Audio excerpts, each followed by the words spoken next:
motherfucking ass.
Chat is B-Reed.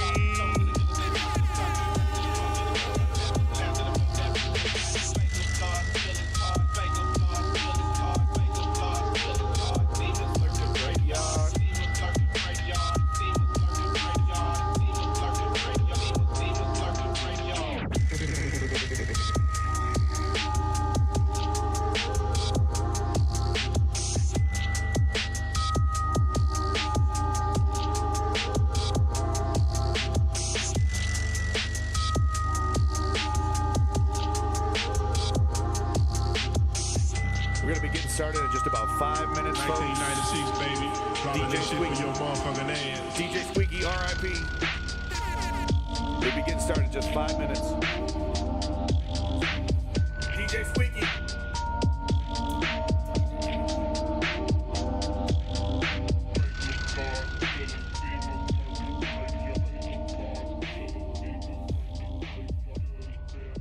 One more song, and we'll be getting going here. I think I just heard myself. Uh-oh. There we go.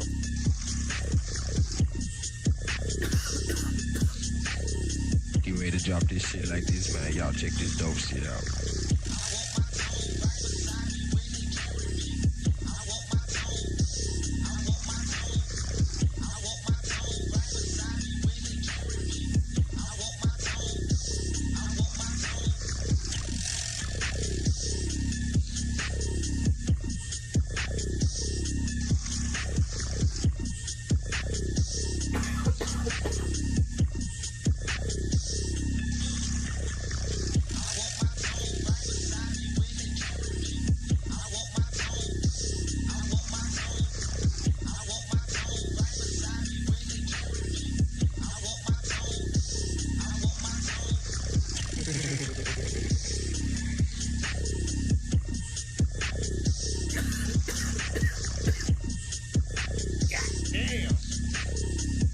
Drop this shit like this, man. Y'all check this dope shit out.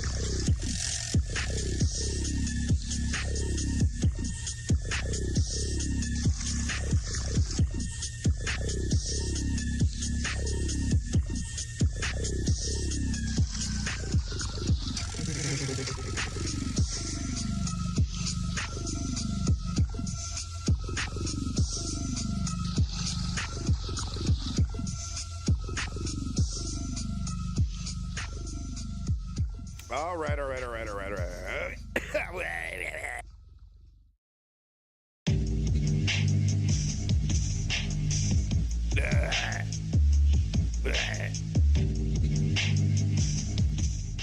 Welcome to the motherfucking News Underground, folks. This is news. We're doing news and stuff.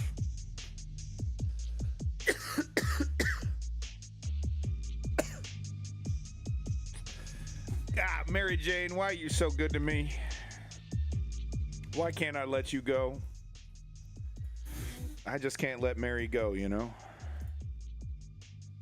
Big props to Somebody. Make sure you're liking and subscribing to Somebody if you enjoy droning noise music with liminal imagery.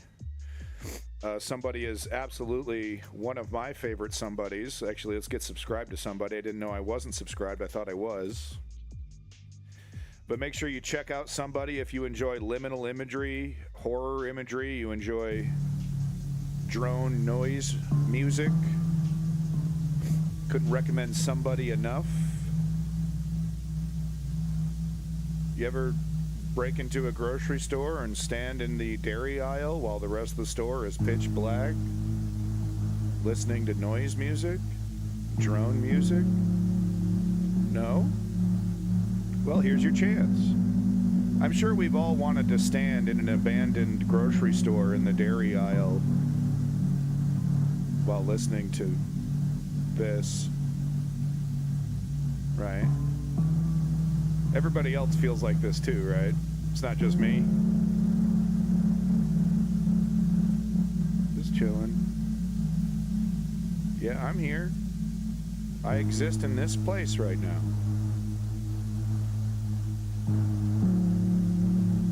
This is my home for now. When I leave, my home will be somewhere else.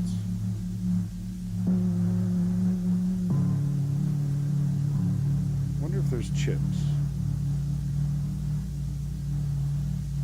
Like a bag of chips.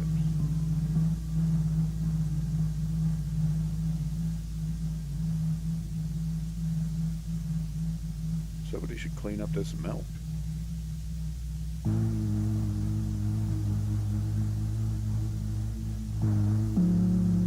I'm sure somebody will come along and clean up this milk.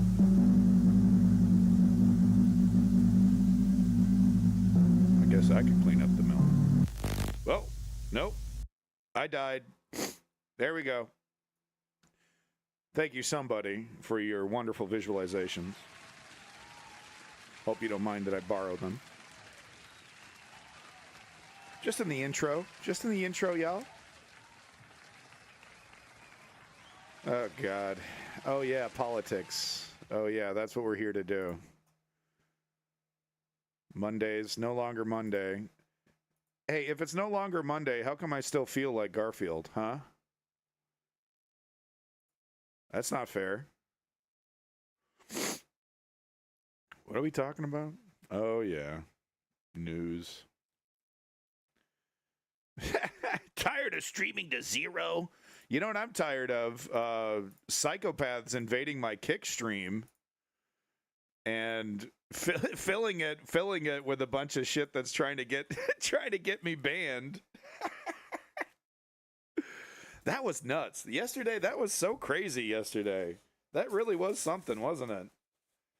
Just like, bah, bah, bah, bah, all individual accounts. That's the thing that really blew my mind, is that they were all individual accounts. Hundreds and hundreds of messages.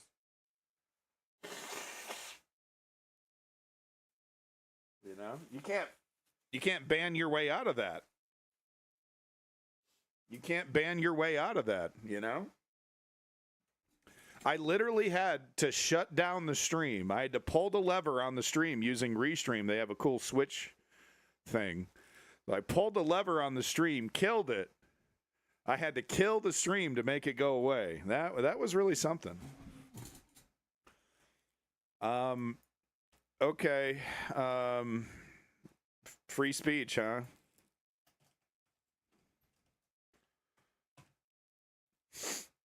Let's do some free speech stuff first. Then we're going to jump into Gaza. And then we're going to end it on the current state of the assault on the left that's happening in America. But, you know, I got to show you Johnny Pie. Johnny Pie just dropped a fresh hot pie for us to consume because we enjoy pie. There's nothing sexual about any of this. I enjoy pie.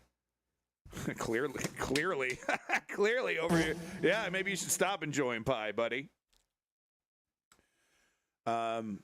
Johnny Pie, he's one of my favorite commentators. He's been doing his own show, so I think that's why he hasn't done YouTube as much, but every once in a while he drops a banger, and they're always bangers, so let's do it. Almost a week after footage of Kirk's horrific bloody shooting entering global circulation mere seconds after his death. There was no time to grieve or to take a breath, just instant fury, just instant war. Too much? Instant war? Maybe you're right, because for a moment the left and the right did seem united. United in purpose, as we all desperately tried to find out who killed him and why, hoping in our heart of hearts to find some connection to our opposition. Well, the shooter was far left. No, the shooter was far right. He was dating a trans. And I'm 100% guilty of this. And the main reason why I wanted to see, and I still want to see this shooter, be right wing, is that, they're weaponizing it against us. But as I said last time, they would weaponize this anyway. If the guy was like literally wearing a MAGA hat while he was doing it, maybe not if he was like literally wearing a MAGA hat, but anything below that, wearing a Trump T-shirt with a MAGA hat on, right? Anything below that, they might even say they might have even barreled forward on that though, just saying, oh, he was undercover. He was undercover. I mean, look, when you accept an absurdity like January 6th wasn't done by Trump supporters, right? When you accept an absurdity like he actually won the election against Joe Biden, when you've accepted these blatant lies, anything is kind of on the table, right? I mean, you can kind of just, fill in the blank with anything. And that's, it's like I talked about yesterday, how there's certain tent pole things that the right lies, not things, lies, that the right has to believe in to continue moving forward, right? They have to be there. The election has to have been stolen from him. January 6th can't be right wing, right, for this project to continue forward. And I think this Charlie Kirk was assassinated by a leftist is going to become one of those things. That those tentpole lies, right? No matter what you say, no matter what evidence you show me, I don't care, right? Because like January 6th, I mean, how much evidence do we have? We have thousands of hours from hundreds of different perspectives. They were recording their own crime, right? They were like, woo, I'm doing a crime, woo, right? We have more than enough evidence to show that it was the right wing who did January 6th, but they barrel forward with the lie anyway. And this left is violent, the left, Antifa violent, they're violent, is that new tentpole lie that they have to believe to continue moving forward with this project. If he wasn't full MAGA merch, the narrative would have been he's a false flag. Yeah, Maddie, thank you. Welcome back and great point. It's pretty clear, right? We once again, hammers looking for nails. They have their conclusion. Let's figure it out on the way there in terms of why we're doing this. Okay, and unfortunately, their conclusion is that white people are superior, that a dictatorship, monarchy is preferable, a strongman, type situation is preferable to democracy, so that we can avoid a progressive society, so that we don't have to live in a society that accepts gay people, that accepts people of other races, etc., etc. That's the conclusion. And whatever works, baby, in between, whatever gets me there, right? Even if it just, even if it doesn't make sense after 5 seconds of thought, I'm not going to do that 5 seconds of thought. And we're there. Ba-boom. Anyway, back to your boy. He was from a Republican family, because if I can prove the guy was one of the other guys, I win the argument.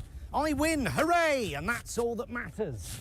Thousands of barely sentient woke zombies saying things like, well, he was pro-gun, so he was kind of asking for it. No, he wasn't.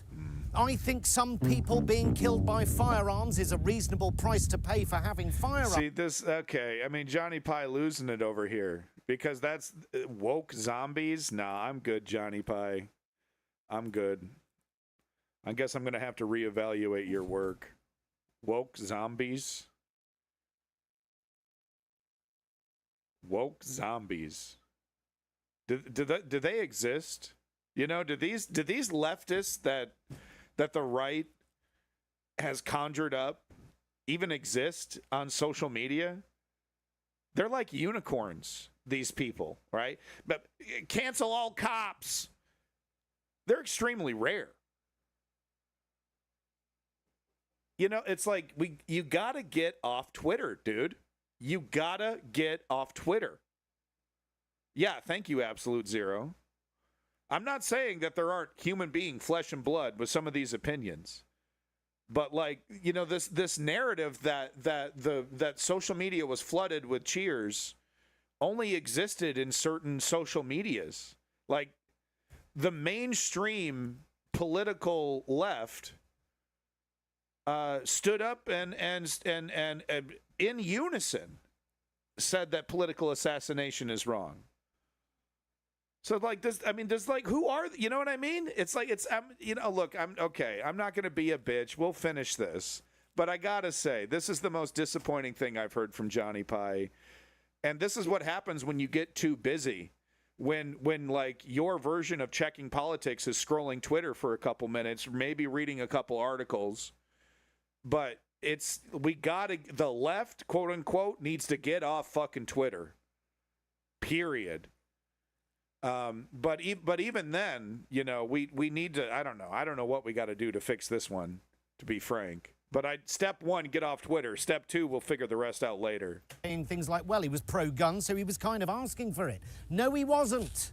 I think some people being killed by firearms is a reasonable price to pay for having firearms is not the same as, if you disagree with me, feel free to put a bullet in me. Yeah, and literally nobody on the left said that. Oh, just a couple freaks on Twitter. I swear to God, we asked the racist robot. I showed you an example. Somebody asked Grok, can you even find me a single example? No, I can't find a single example. Oh, your sources are woke. And then Grok comes back and says, I actually checked right-wing sources too, fat ass. He didn't say it that way. Elon's working on it.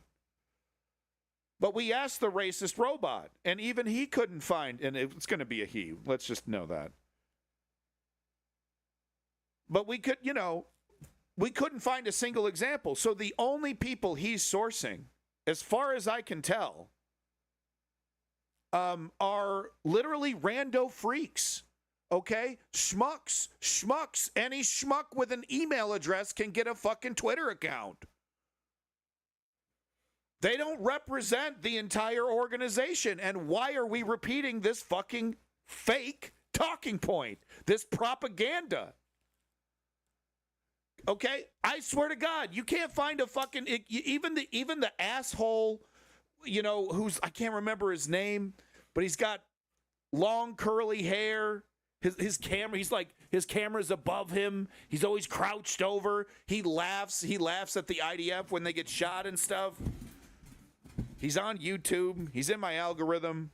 Can't remember his name. But I doubt even he was like, yeah, I'm pro political assassination, in between saying fuck around, find outs. So like, you could literally find nobody saying this except for randos who figured out how to create an email address and then log into fucking Twitter. You don't even need to, like, you just click log in with Google and boom, you're in. You don't even got to fill nothing out. And then boom, all of a sudden you're a political commentator representing the left. That's adorable, dude. Because that, you know, the standard does not apply to the fucking right, does it? Not even in the slightest. I think some people being killed by firearms is a reasonable price to pay for having firearms is not the same as, if you disagree with me, feel free to put a bullet in me. Yeah. And I do disagree with Charlie Kirk. I think one gun death is one too many. I think his death was one too many. Where I do agree with his supporters is that Charlie Kirk is a free speech martyr. He was killed for the things that he said. He didn't deserve to die because of the words he spoke, unpleasant as much of it was to a bedwetting snowflake cuck like myself. But Okay, Johnny, okay. Because many thousands of so-called liberals could barely conceal their delight at their opponent's assassination, like Bob Villan, helpfully pointing out, if you chat shit, you will get banged. Thanks, Bob. It has become so Johnny, at least Johnny found one. Who's Bob who? Bob what? Bob Villan? Is that a human? Is that a person? Or is that just a straw man that he's created? Okay, no, I'm done. I'm really done, dude. Okay, all right, now come on. Is this a real person? Assassinated like Bob Villain? Is that a real person? Opponent's assassination, like Bob Villain, helpfully pointing out, if you chat shit, you will get banged. Thanks, Bob. Wow, Bob Villain. Yeah, he definitely speaks for the whole left. One random guy I've literally never heard of. Who's this? Okay, I'm not going to click that. That looks, who knows what that's going to be. I think it's your search of Bob Villain is a musical. The fucking musical artist. It's the musical artist. That's who he's referencing. He's the same guy that chanted at Glastonbury. What was it? It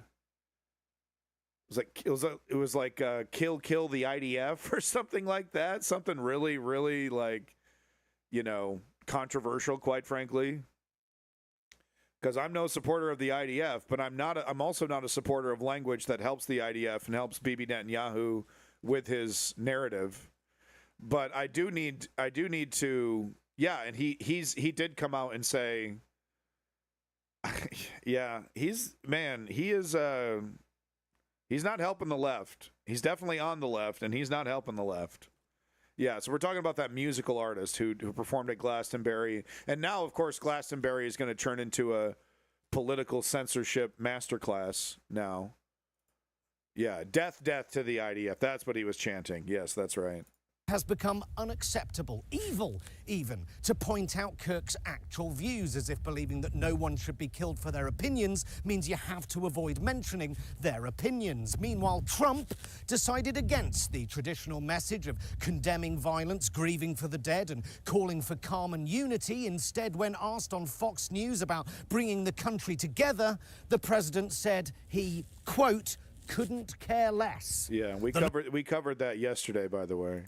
Left are to blame, wholesale, is the president's wholesale conciliatory message. And I know it's facile to point out that Trump has double standards when it comes to political violence, but it is worth noting that almost all extremist-related killings in the US in 2024 were connected to right-wing extremism, just as they were in 2023 and in 2022. And yet this one horrendous... I wish he wouldn't use woke. I wish he would, I wish he wouldn't just, wholesale agree with this fake. It's honestly false. It's a false narrative that there are people on the left, right?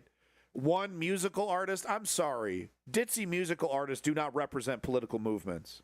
Am I wrong about that? You know what I mean? So you got one fucking schmuck who won't shut his fucking mouth representing the whole fucking left. And then you have literally everybody in the right. It just, okay, I've already made my point. This is the third time I've made that point. It's just, it really rubs me the wrong way because who does this help to repeat this falsehood? Who does that help? The fascists. Incident is somehow proof that the left are all violent extremists. Apparently I am complicit in murder because I voted Labour, God help me, and occasionally read The Guardian, God help me, and think we should tax the rich a tiny bit more to ensure we have a decent functioning welfare state. So shoot me. Don't shoot me. All right, Johnny, you're fucking funny. All right. God help me, and think we should tax the rich a tiny bit more to ensure we have a decent functioning welfare state. So shoot me. Don't shoot me. Take the rhetoric from the right to its logical conclusion, and it reads, this is war. And this is not just in the States. At the weekend in central London, we saw what was essentially a Christian nationalist rally in support of Tommy Robinson, where Elon Musk told the crowd that the left is the party of murder. That's right. Adding, whether you choose violence or not, violence is coming to you. You either fight back or you die. Make no mistake, the hard right of the country is mobilized, organized, and funded with the richest man in the world explicitly backing Tommy fucking Robinson. We appear to have entered a new era of political violence, perhaps from both sides, where there is no place for civil discourse and robust argument, but where guns and violence and threats of violence... Once again, it's just not true. It is a fake narrative. There's one side calling for free speech. There's one side calling for the end of gun violence. And then there's another side that's lying their fucking asses off about everything.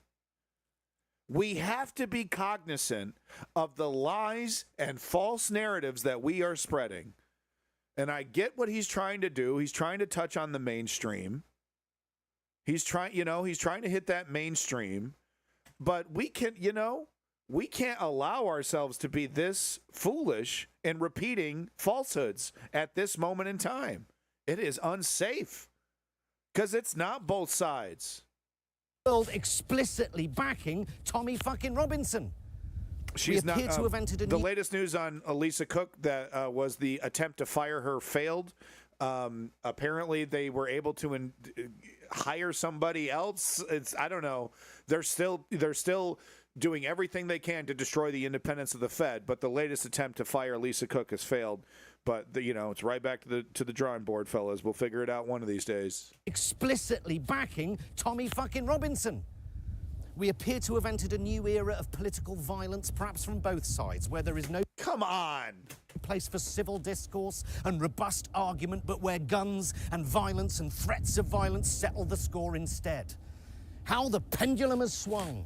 It's been a long time coming, but after over a decade of liberal elites' barely concealed hatred for those who don't vote the way we want them to, a decade of eye-wateringly puritanical pearl-clutching and thought crime and cloyingly well-meaning but patronizing lectures about identity. He's talking about how the neoliberal establishment has been handling free speech, right? Because they're in their own way just as big of culprits, right?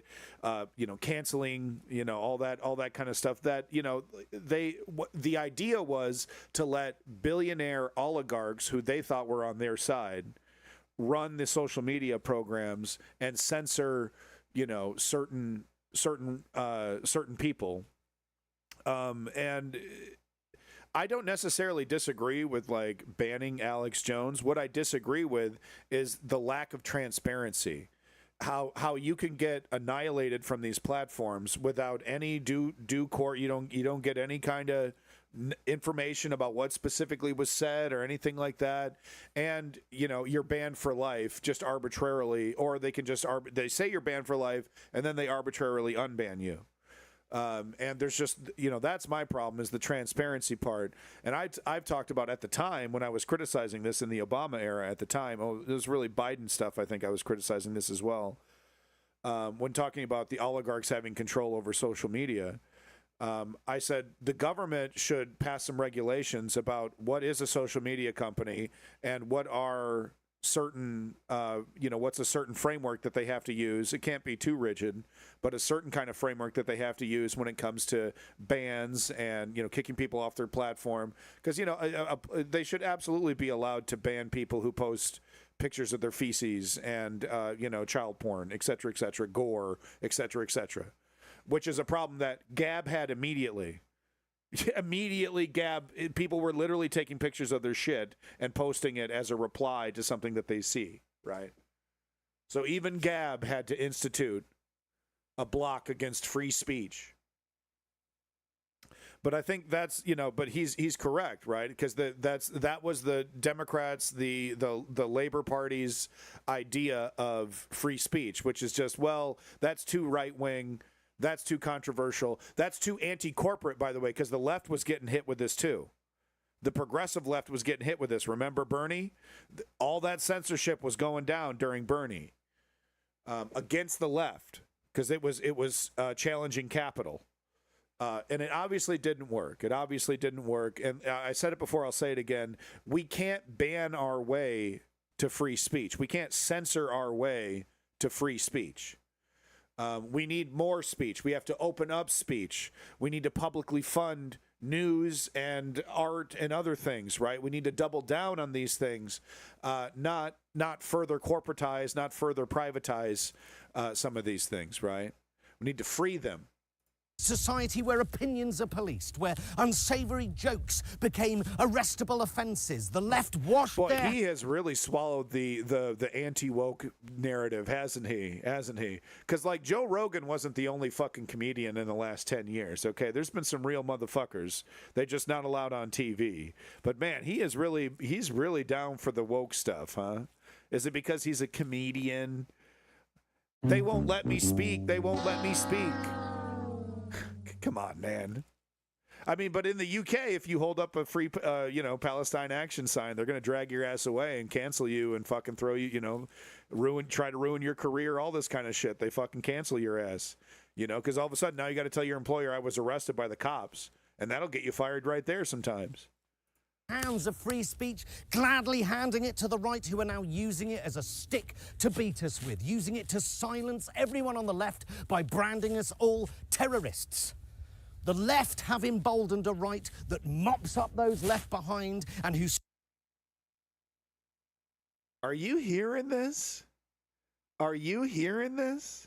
The left have emboldened a right that mops up those left behind. Okay, I mean, here's the problem. He's saying the left when he really needs to say neoliberals. Because the left... Democratic Socialists, progressives, and I know Labor considers themselves a Democratic Socialist Party, but who the fuck are we kidding? So I think, what we need to understand is by him, because I agree if he's saying the neoliberals have opened up the door for fascism to take over. That's 100% true. But if he's trying to lump the rest of us in who have been, like the Jeremy Corbyns and I guess Bernie Sanders, I guess. You know what I mean, though, right? The people coming in from the left. If that's what he's saying, oh, that's, we got fascism because of you guys. Absolutely not. We're trying to come in and, reform and change neoliberalism, change it into an actual left organization, not some, center-right, corporate, pro-military failure. They don't even know how to do politics now, for God's sakes, right? They strut around like, oh, we're the winners, we know how to win. They don't even know how to win anymore. So I hope that's what he's talking about, the neoliberal left. And he's just, he's on a rant, he's on fire here, because let's be clear, Jeremy Corbyn and Bernie Sanders and all the other people on the left challenging the neoliberal establishment absolutely didn't want to see this happen and was absolutely warning about the rise of right-wing fascism, about how they're using populism to install fascism, and warning against the neoliberal establishment and the labor establishment not pushing back enough, not fighting enough. So, all right, we just need a clarification here, okay? But, man, he is really fucking woke. Talk about a woke zombie. This is the motherfucking woke zombie right here. This guy's obsessed. The left have emboldened a right that mops up those left behind and who stray from the very narrow path that is the progressive liberal consensus, poisoning them, blaming all their woes on immigrants, judges, Europe, and gender-neutral toilets, fanning the flames of division, and using Charlie Kirk's murder to attack and silence and potentially outlaw any view that is not their own. But both sides are as guilty as the other of eschewing facts for feelings, for denying or debasing or silencing views that... fucking sorry, no. I'm fucking sorry, but no. And we're done. And we're done. We are done with Johnny fucking Pie for today. Okay? Wow. Both sides are guilty of spreading propaganda and silencing free speech. It's just, holy shit.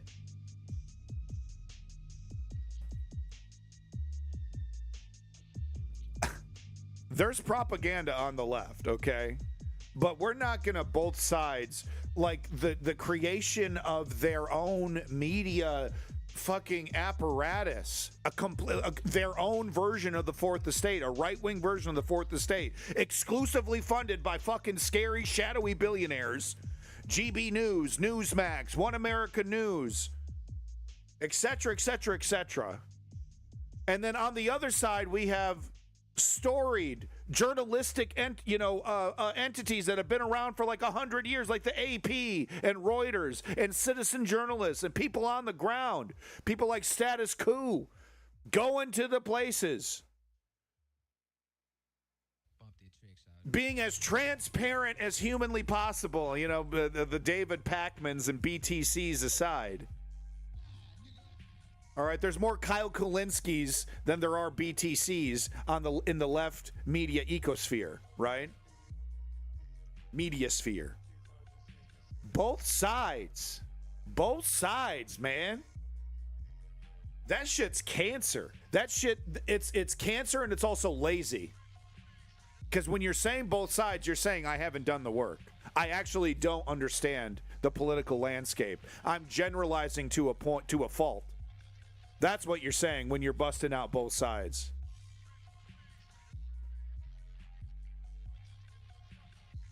You don't need to feel bad. You don't need to mourn. What you need to do is just understand that it's counterproductive politically to cheer for political assassination. So you just disagree with political assassination, but you don't need to fucking mourn for anybody. That's up to you. That's a time-honored, storied human tradition. Welcome back, Ford the Perfect. No two things is terrible. Well, no, I mean, look, no, some things are both sides. Okay, military-industrial complex, you can both sides all day. Israeli support, you can both sides all day in terms of neoliberals and fascistic conservatives, right-wing conservatives, right? So you can both sides. It's just about context. Propaganda, you can't both sides on propaganda. It's absolute. There's a clear division between the overt, outright lies from right-wing news and a grand majority of normal news, as most of us consider it. And and that's a big wide spectrum, right? Because you got the center right stuff like CBS, and then you got TYT, which is mainly progressive with some weird shadowy connections to some. Won't get into it. You got true OGs like Kyle Kulinski. You got communists and anarchists like Novara Media. You got another great communist like No Justice MTG. Then you got BTC and David Pacman who are like applying for a position in the DNC, but they also cover a lot of progressive politics. For example, BTC does a great segment called Democracy Watch, where he covers the takeover of our legal system by the right wing. Does it with a guy from Midas Touch. And then you have right-wing media, which is a fucking joke. Overt lies. They're lying overtly about Charlie Kirk and the shooter right now. They're lying overtly about the Charlie Kirk shooter right now, across the board. Left-wing media, whatever you want to call it, is not doing that. Yeah, Democracy Now!, not so great when it comes to repeating Russian propaganda against Ukraine, but other than that, I have a lot of respect for Amy Goodman and Juan Gonzalez. So, no, Johnny Pie, delete the fucking video, redo the script, and reshoot that shit. Do your fucking homework, Johnny. And don't you dare be lumping left-wing, whatever, normal news with right-wing propaganda. Both sides are doing it. Suck my cock.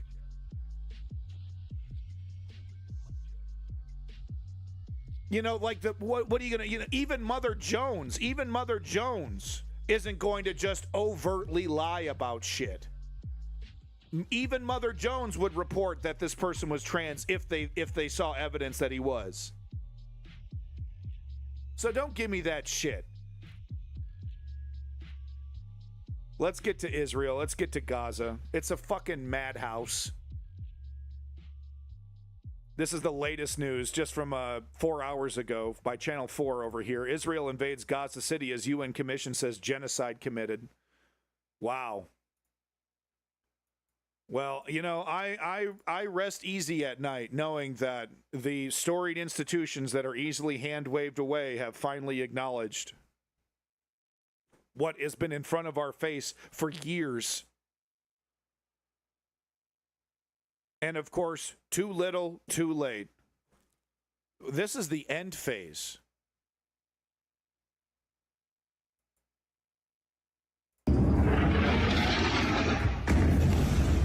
Through the night, Israel's air assault on Gaza City intensified still further as its ground forces readied to move in. By Israel's own... Ford the Perfect, I actually don't know what you're talking about. Would you mind posting a video or some kind of news article that would explain what the hell you're talking about? 50 states, one Israel event, some kind of pro-Israel bullshit, I assume? Estimates as many as 650,000 Palestinians remain in the city. This morning, rescue efforts underway to recover survivors from new ruin. So a bunch of U.S. politicians are there to lick Israel's boots. I mean, you know, TYT, you know, the reason, one of the reasons why we can't throw TYT, out with the bathwater here, is that they are 100% accurate in their reporting, and you know they're pushing heavy on the, you know, we're occupied by Israel. Like the United States government is occupied by Israel, and you know the Israel has an inordinate amount of control, not just of the U.S. government seemingly, but of the British government as well. And we got to start talking about, like, treason. We have to start talking about sedition. We have to, you know, not sedition, sorry, treason. We have to start talking about, you know, where these people's loyalties actually lie and punishing them for supporting a foreign government over our own, over the interest of our own government. This block, home to dozens of people, hit at 1 a.m.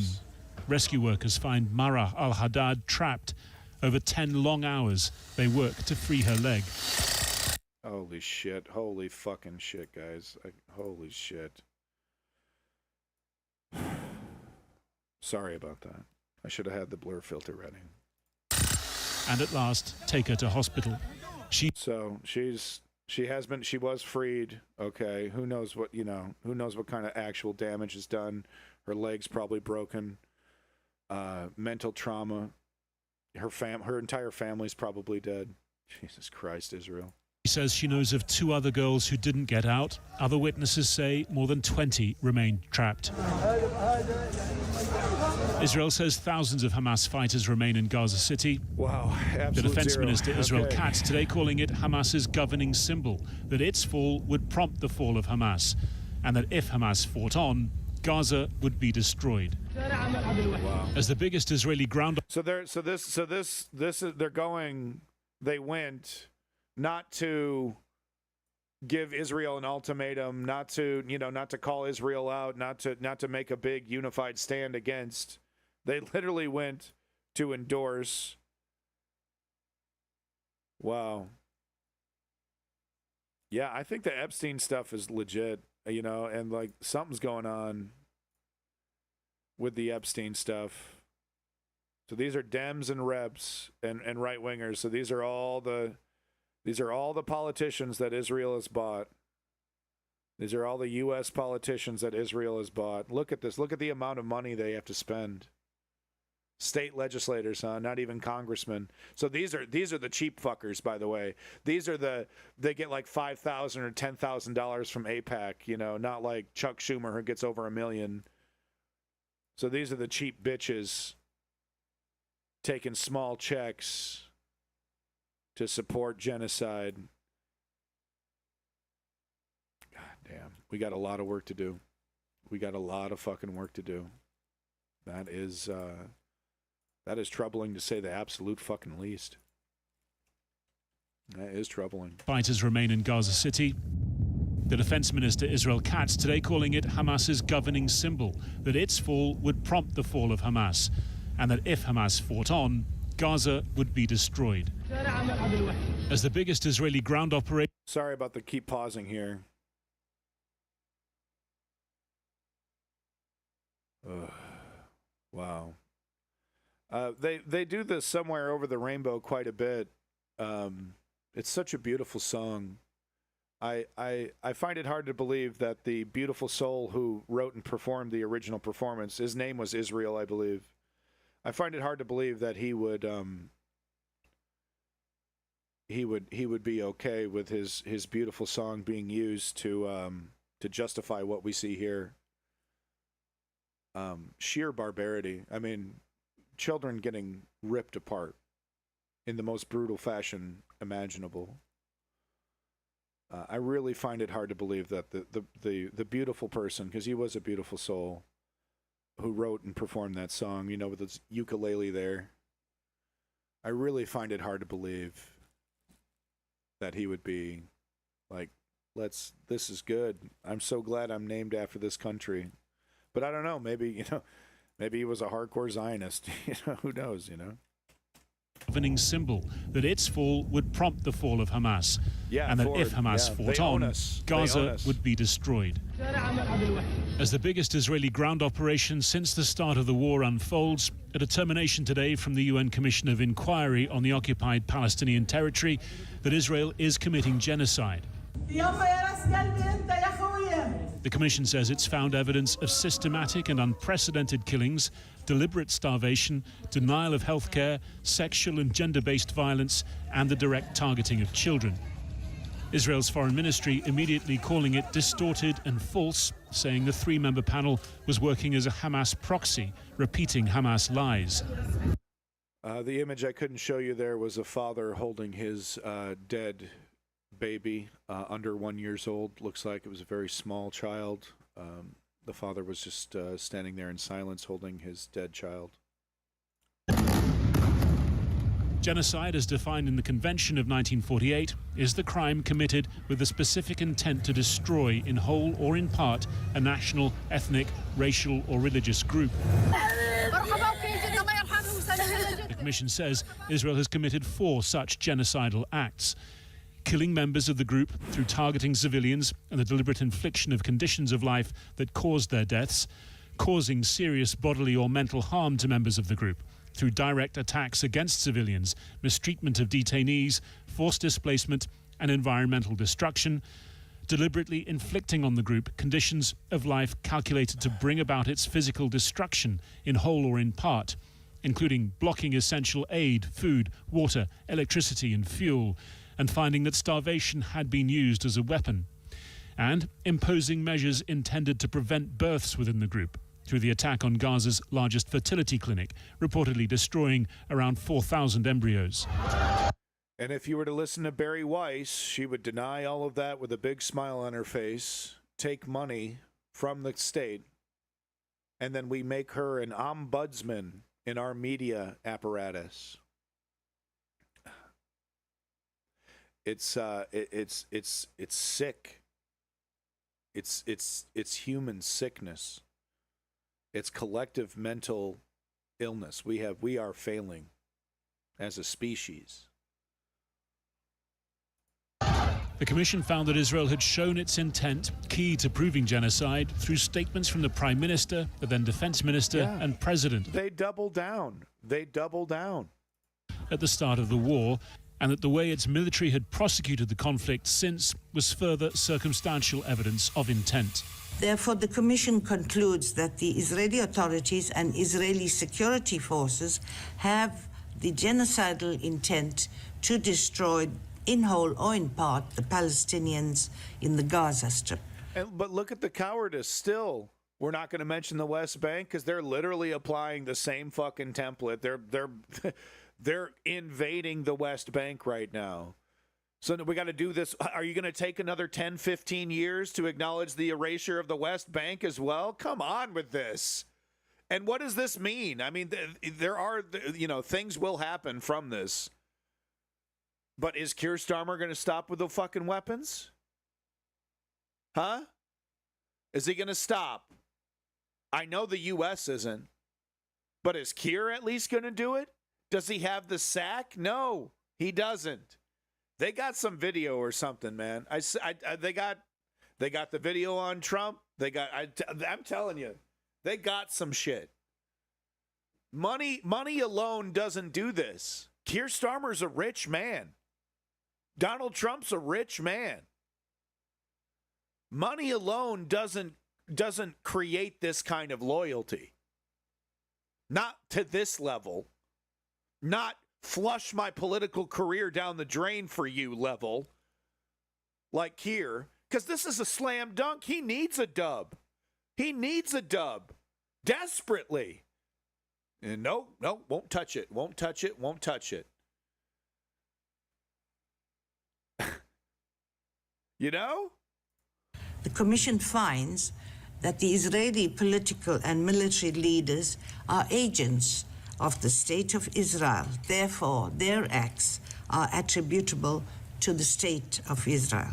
The Commission therefore concludes that the State of Israel bears responsibility for the failure to prevent genocide, for the commission of genocide, and for the failure to punish genocide against the Palestinians in the Gaza. You know what? I've just created a new award, okay? It's on the level of legitimacy as the Nobel Peace Prize Award, okay? It's called the No Fucking Shit Award. And I think I've just selected the first recipient. Miss Nava Pillay, congratulations on your earning the No Fucking Shit Award. Appreciate all that you've done. No, she doesn't deserve this. These institutions don't deserve this because, they have rules. They have procedures. They follow them, and then they make their conclusions. That's how these international organizations like the UN work. The real failure is on Barack Obama, is on Donald Trump, is on Joe Biden, on Keir Starmer, on the cavalcade of circus clowns that was the Tory party for 14 years. Okay? It's on the leaders. It's on the politicians. Macron, I don't know, did Macron actually do the thing that he said he was going to do at the UN General Assembly? I didn't even follow up on that. Did he say Palestine exists? Has it not even happened yet? And that's why I didn't hear about it? God, I'm sorry. I'm embarrassing. Israel's representative in Geneva called it a fake report, driven in part by anti-Semitic bias. Israel categorically rejects the libelous rant published today by this Commission of Inquiry. Yeah. It spreads the malicious genocide narrative. I pose to you to read carefully this 72-page report and try and find the word Hamas. Hamas does not exist. It is some alien it's defining what your actions are, okay? This is not the time to be whatabouting into anything. It's a clinical analysis of your actions as a country. Okay? But Hamas. I mean, shut the fuck up. Cool it with the anti-Semitic remarks. Are you kidding me? It didn't say Hamas, and had the thing been filled with Hamas mentions, because we've seen this before as well, when they'll at the same time calling out Bibi Netanyahu and Ben Gvir, right? And they'll say, they called for genocide. They called out Hamas at the same time. They just said the same thing. They just right back to the fucking script. So had that document been filled with "but Hamas," if "but Hamas" was the end of every fucking sentence, this man would still be coming out and saying this. So let's keep it fucking real here. At Israel on the 7th of October. Today's conclusion by the UN Commission is not a judicial verdict. The International Court of Justice continues to hear South Africa's genocide case against Israel, with a ruling not expected for years. Great!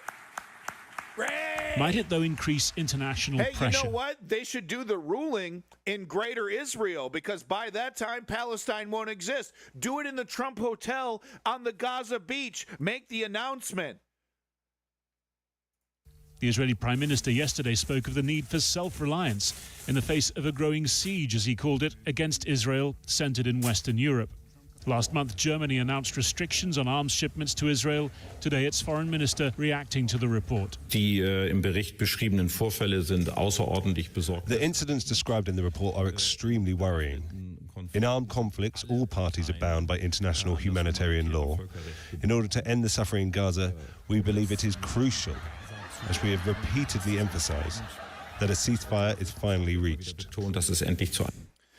If you don't know by now, calling for a ceasefire without any context whatsoever is the bitch way of supporting Israel. Because what you're saying is a ceasefire, as long as Hamas completely capitulates 100% to Israel's demands, it puts all the onus on the Israeli government to define what that means. And of course, they never will. And it's literally just saying Israel gets to do whatever they want. It's just another way of saying Israel can do whatever the fuck they want. By saying we're calling for a ceasefire. God damn. Einem Waffenstillstand kommt. But Israel's key ally holding out little hope of that. The U.S. Secretary of State swapping Israel for Qatar today, saying Hamas now had only days or weeks. I'm sorry, that was mean. That was just literally liberal being mean. Just laughing at somebody, at a right winger tripping and falling. I'm sorry. That is just literally cruel. I'm sorry. I literally am sorry. To accept Israel's terms and cease to exist. Few in Gaza expect anything other than Israel's promised invasion into Gaza City. Thousands more today thronging the coast road south as a military the UN Commission is now formally accused of carrying out a genocide intensifies its campaign. Well, joining us now is Nimer Sultani from the School of Oriental and African Studies in London, an expert in international law. What then is your assessment of this? So what I want to hear from this guy, and I'm really glad we're interviewing somebody who knows what the hell they're talking about. I'm assuming that's what the case is here. Doesn't sound like he's a political commentator on one side or the other. It sounds like he's an academic. So what I want to hear is, okay, what does this mean, right? Like, is this going to force the United States or you know, anybody, the UN members, to treat Israel in any kind of way? Like, is this going to actually affect, you know, outside of, we have to arrest you if our president says it's okay bullshit, right? Because the whole idea is that, if we land in one of these countries, they're obligated to arrest you, but then, you know, the president will always make it, I won't arrest anybody from Israel. You know, it becomes a big political, you know, trophy that they put on their chest. I break international law with pride. So we know that doesn't work. So that's what I want to know is, like, are we going to, you know, is something of substance going to come of this? Had another fun piece about Kirk, too. Okay, yeah, I'll post them both when we're done with this one. Report from the UN Commission of Inquiry. This report further solidifies the consensus amongst the international legal scholarship, amongst the human rights community, amongst genocide studies scholars, Holocaust studies scholars, that Israel has been committing a genocide since October 2023, that this is not a war, but a genocide. When you see the mass slaughter, when you see the massive and comprehensive destruction of everything from cemeteries to schools to mosques to healthcare system to water infrastructure, and when you add to that the starvation and the over 20,000 Palestinian children killed, the inevitable conclusion, according to the UN Commission of Inquiry, which is an independent commission, that this is a genocide. Israel has been committing a genocide in Gaza since October 2023. What is the distinction here? Because there is an International Court of Justice case ongoing brought by South Africa against Israel, accusing Israel of genocide. This isn't a judicial finding or judgment, is it? As you say, it's a commission. So legally, what power does it have? What standing does it have? This UN Commission inquiry becomes the first independent commission that also mentions that this is a genocide by Israel. And therefore, it solidifies the consensus and becomes a nail in the coffin of genocide denial. And this genocide denial has acted to delay action. Do we have to talk about Sart? We got to talk about Sart. Sounds like fart. His name's Sart. Might be a pedophile. I don't know. I keep seeing these memes that Sart's liked kids or something. But he talked about the anti-Semite and how the anti-Semite, and you just replace anti-Semite with conservative. how the conservative doesn't work within reality, doesn't work within the bounds of truth, and that's this. It's like, so if the end and beginning of this is literally just a declaration, they just deny the legitimacy of the organization and keep moving forward. There needs to be action. Okay, so that's what I want to know. Action on behalf of states to delay recognition of the genocide in media outlets, in academic institutions, and of course of government. I mean, Israel points out, or has said today, that this is a report that hasn't mentioned Hamas in any of its 72 pages, that Hamas and its fighters acted with genocidal intent on October the 7th. And it says that this is a report based on falsehoods by Hamas and is acting as a proxy for them. What's your response to that?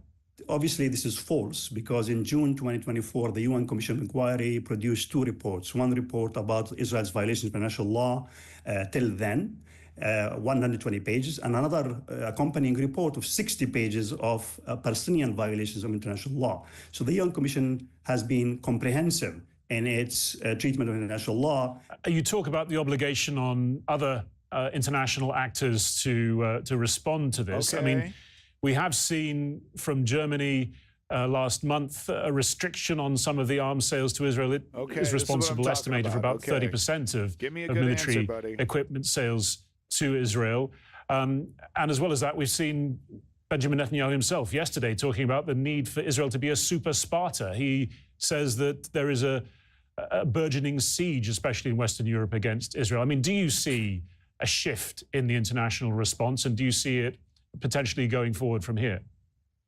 The UN Commission is asking all states to stop all arms embargo, all arms sales to Israel, all arms. You notice how he's framing his answer here? Okay, so this guy is like, okay, he's not independent. I think this guy's like defending the fucking UN. But listen to how he frames the answer. This is our statement on that. Okay, the question was, is anything actionable going to happen?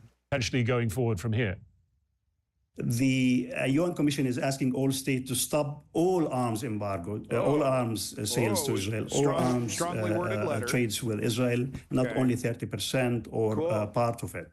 And what we have seen so far, timid actions by European states. So many European governments like the UK sanctioned what they call extreme ministers in the government. But if you look at the UN Commission report, it focuses on Netanyahu, it focuses on Gallant, it focuses on Herzog, which Starmer have received only recently. But the UN Commission inquiry says he incited to genocide. And this UN Commission of Inquiry report is a damning indictment of the policy of the UK government, of the European Commission, of European states that have failed to act, that have continued to shield Israel from accountability, to granted impunity, and in fact have been complicit in Israel's crimes in Gaza. Okay. Israel has announced its ground invasion into Gaza. I really don't know what that does outside of the fingers are wagging and the letters are strongly worded.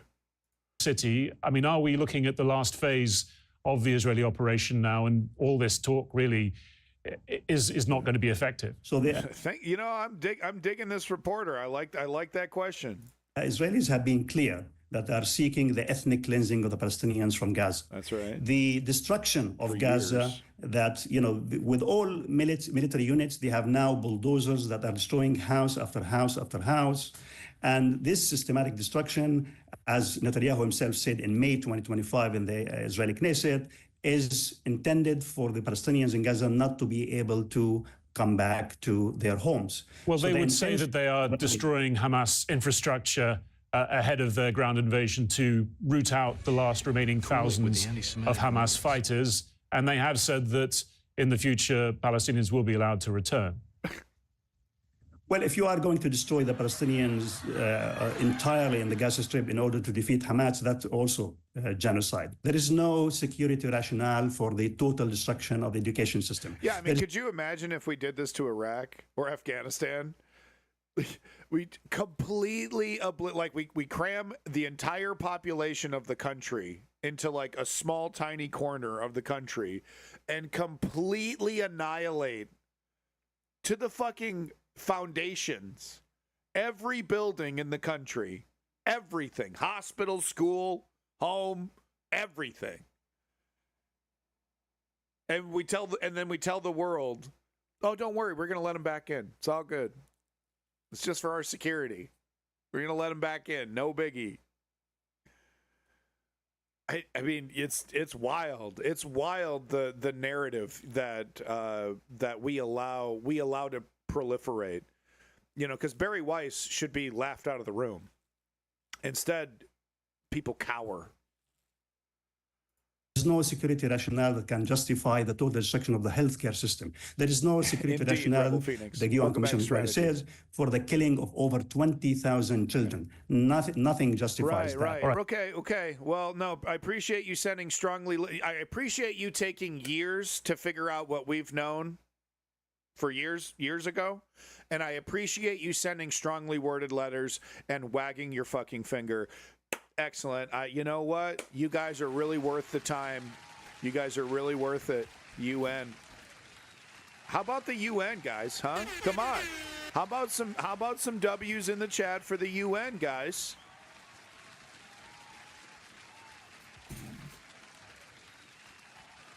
Really on top of things, huh? And we're just going to repeat this process with the West Bank. And why is the UN pretending that the West Bank and Gaza are separate countries now? I don't know. Seems like that benefits Israel. I don't know. You got me, dude. I guess it's now the country of Gaza because terrorists took it over. Okay. Cool. That's cool. Just so happens to benefit Israel, but, you know, whatever. Hey, speaking of Israel, soon I'll be this guy, and I kind of won't be able to speak about Israel. Soon, you know, it's going to be law. Marco Rubio is going to make this happen, I guess, because whatever, who cares? Some fascist is going to do it. But soon, this is going to be me, literally. No joke. I'm not allowed to talk about Israel. You guys have a First Amendment, and that's great. I'm here on a visa. I don't have one. Marco Rubio passed a thing that if you criticize Israel, you can lose your visa. I'm allowed to criticize America all I want. I'm not. If I criticize Israel, I'm genuinely. But I wouldn't want to. What is there to complain about at all? Genuinely. Too peaceful. That's all I would say. Listen. Where's the camera? I love Israel. I love it.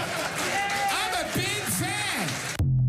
Right. And if you don't get the joke, you know, he's just interpret everything that he's saying as the exact opposite. Sorry to ruin the joke, but it's really not a joke. Soon, Jeff Bezos is going to let this happen to the platform. YouTube, the owners of YouTube are happy to allow fascism to tell them how to. I mean, they changed the name to the Gulf of fucking America. You know, they'll do exactly as they're told because they don't want their, you know, their cash cow to be disrupted, and Trump could actually do that to them, as we've seen with Putin and the oligarchs in Russia. You know, as much power and money as they accumulate, at the end of the day, they have to bend the knee to the government that allows them to do the, you know, to do the exploiting that they do. So we will be seeing, before this 4 years is up, a massive censorship of streaming platforms. And ironically, we might see this channel go underground, dude. Like literally independent website kind of shit. Right. And then when I do actually a stream on this, it's going to be using this language of like, Israel's great. Right. And when I'm referencing that Israel is bad, we're going to have to go like crypto liberal. We're going to have to go crypto liberal on them. OK. So this is something I haven't had a chance to report on, shamefully. But Greta and her second flotilla, they're getting more aggressive. They're now actually using, you know, this is more like crowd control, harassment than it is like, if they wanted to kill the people on that boat, obviously they could kill the people on the boat. It's really more harassment and fear is what they're trying to induce here. So this is just a GIF. Unfortunately, it's not a video. I should play more video here, but I have more things to cover.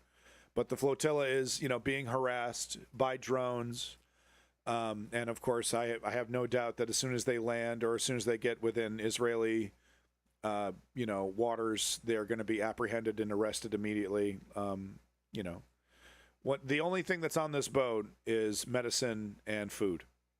So, and Godspeed to Greta Thunberg, my hero, my personal hero. Final stage of La Vuleta canceled after pro-Palestine protest in Madrid. So I think there was a celebrity at the Oscars or Academy Awards or something. The guy who played the psychopath from No Country for Old Men, that guy. He actually got in front of a camera. I was listening to like CDC on the radio. And they were doing an interview with him, and Javier Bardem. Thank you. Yeah. So they were doing an interview with Javier Bardem, and he said he brought this up, and he said he was proud of people for stopping business as usual and protesting against genocide. It has been kind of nice and refreshing to see Israel lose control over Hollywood, because they really did have a tight grip over Hollywood for quite some time. So it is interesting to see talented people that used to have to, like, their career was over if they were to say something like Javier Bardem said, just a couple years ago. So it's refreshing to see them grow a spine and some people stand on principle, even knowing full well that there's going to be movies and opportunities and things that they will be missed out on, because there's a list of celebrities that are pro-Palestine, and if you're on that list, certain organizations that might be influenced by Israel or biased towards Israel, they're not going to let you act. They're not going to give you the monies. Smash, welcome back. Good to see you. How was the kitten event? Were you able to find some good homes for some kittens?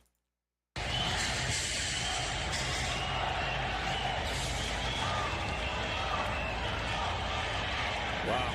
So this was like a sporting event. I think it's a bicycle thing, so that's what we see all these things like lined up for. And this was intentionally disrupted. It was like, no, we're not. It's not business as usual. We're standing up for humanity here. That's what's important right now. It's really something else. I'm not even seeing people being like, oh, dirty liberals ruined my sporting event. Like, it really does seem like overwhelmingly this is widely supported, right?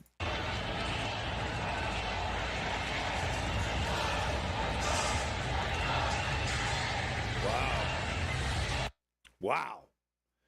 Absolutely inspiring footage right there. Listen to those chants.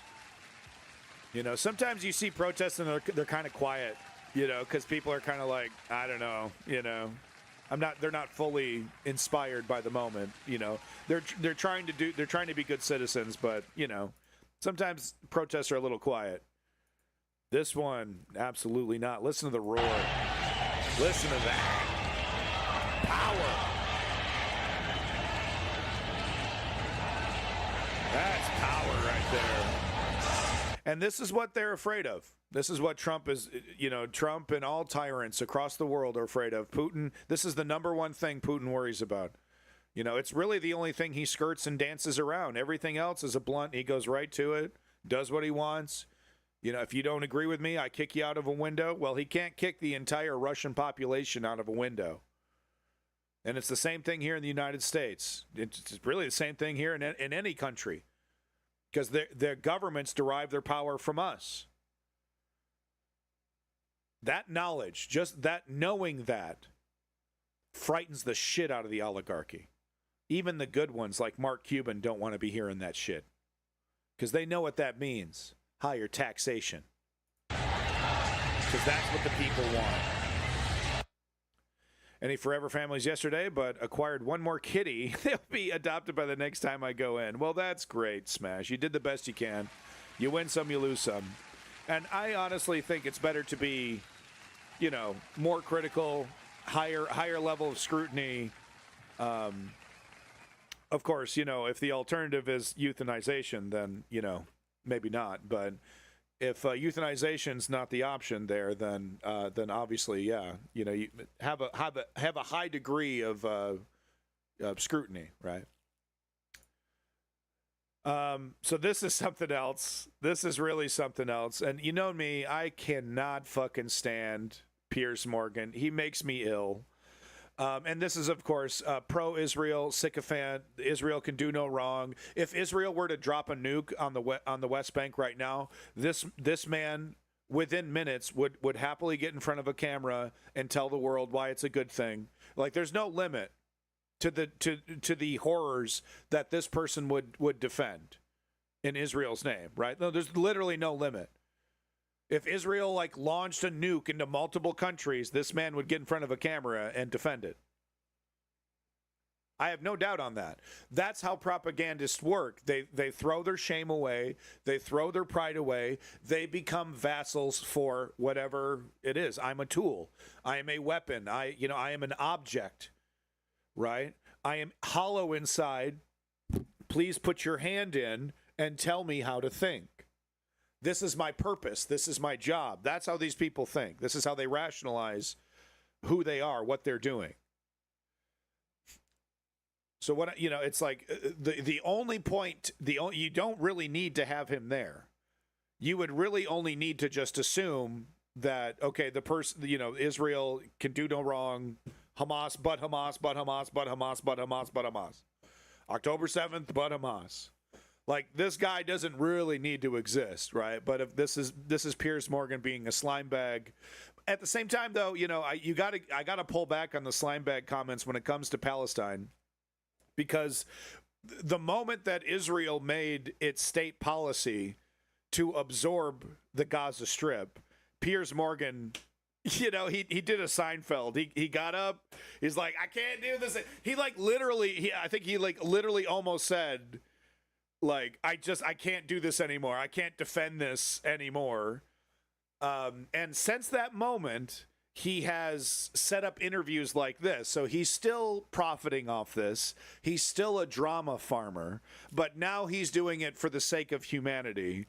Does that change my opinion of Piers Morgan? Maybe 1%. You know what I mean? Maybe 1% back. This man has made his entire career out of being a liar and a hyperventilator and a fearmonger, a word pimp. I heard that one recently on LBC. Piers Morgan is 100% a word pimp. But I'm 1% happier with him now that he's setting interviews up like this and drama farming in this way, because this is pretty good stuff. Watch, you'll see what I mean. Can you believe that a Jew... This is a Gad Sad, by the way. Yes, that's his real name. Gad Sad. And he's been, he's been a critic of Israel for quite some time.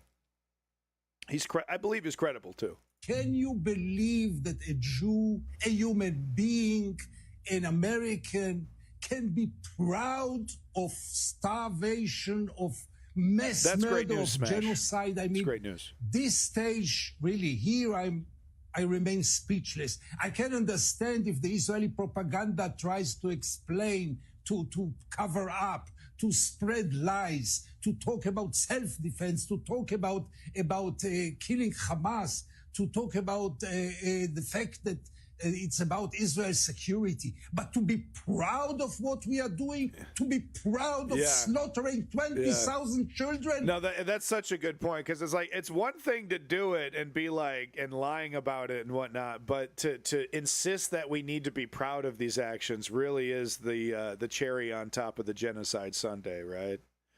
It's the insult of all insults on top of everything else. It's the straw that breaks the insult back. It's like just too much. It's like that scene from that financial movie. Is it Margin Call or is it The Big Short? It might be The Big Short.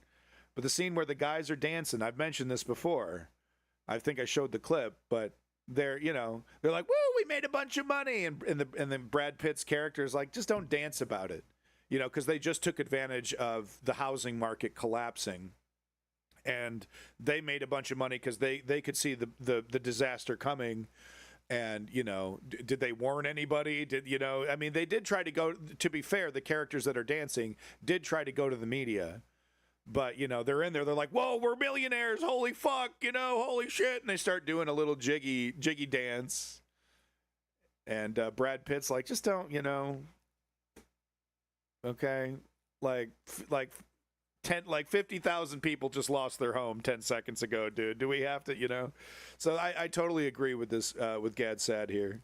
How can a human being get out those words out of his mouth? This is not human. I'm really sorry. Only the Nazis spoke like this. I repeat, only the Nazis were. So 6 months ago, Piers Morgan would be pearls firmly clutched. Okay, I'm going to give this guy from Israel 15 minutes to respond to that. You need to be silent while this Israeli propaganda berates you until we get to commercial break. But ever since the moment that Israel made it official policy, Piers Morgan does this instead. Proud of mass killing and genocides. Okay, well, Shabbos, you should respond to that. Sure, I'm certainly not proud of mass starvation because there isn't any. I'm proud of the fact that hang on.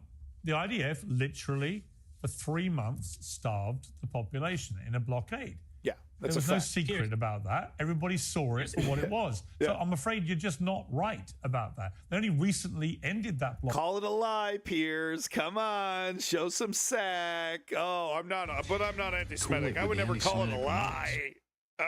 He must be mistaken, huh, Piers? Okay. So they are starving the population, which is, by the way, a war crime if you do that.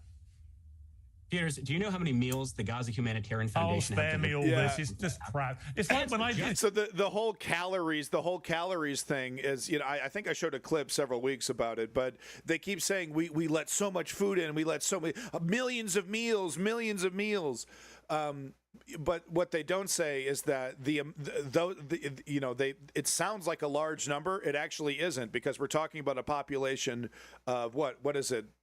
1.5 million? Oh yeah. So it used to be 2 million. They've killed over 300,000. So I think we're at 1.7 million people. 2.2 million. Well, okay. If we were going to use the old numbers, sure. Used to be 2.2 million. But anyway, at well over 1 million people, right? So they bust out this, we're feeding them. If you look at the actual amount of food they actually need to not have people that are starving, it's 1/4 or less the amount that actually needs to get in there. So it's so disingenuous to say, what, we're feeding them? What? We're millions of meals every day, millions of meals. What they don't say is that because the population is so large, that is like not enough for everybody. And it creates, of course, riotous situations. Anytime there's airdrops or food, people are starving to death. And it's beyond disingenuous. And here's Piers Morgan finally coming back to reality over here. I did a list, honestly. Shabbos, I did a list, Shabbos. I did a list. Hang on. Trying to starve a population, why would you give them 85 million meals in the last month and a half? I know. They're all overfed. I know. 85 million is not nearly enough. October 7th, then pre-October 7th. I cannot name another war in and you know the modern problem, Shabbos? The besieged population is actually receiving aid from the enemy combatant. That is what I'm proud of. It's amazing. Yeah. Hamas. Here's the thing. Unfortunately, you sound like the people who have started to defend the indefensible when it comes to what Israel's government is doing. And I'll tell you why. Oh, no. After all these attacks on Palestinians as they're queuing up for food, the IDF says basically the same thing. Either they were firing warning shots, or they felt they were being threatened by some people, or they've launched an inquiry or an investigation. And we never get the results of any of this. They don't even bother doing that. Have you noticed that? They're like, yeah, our bad. We did it. Our bad. Moving on. What are you going to do about it, bitch? Moving on.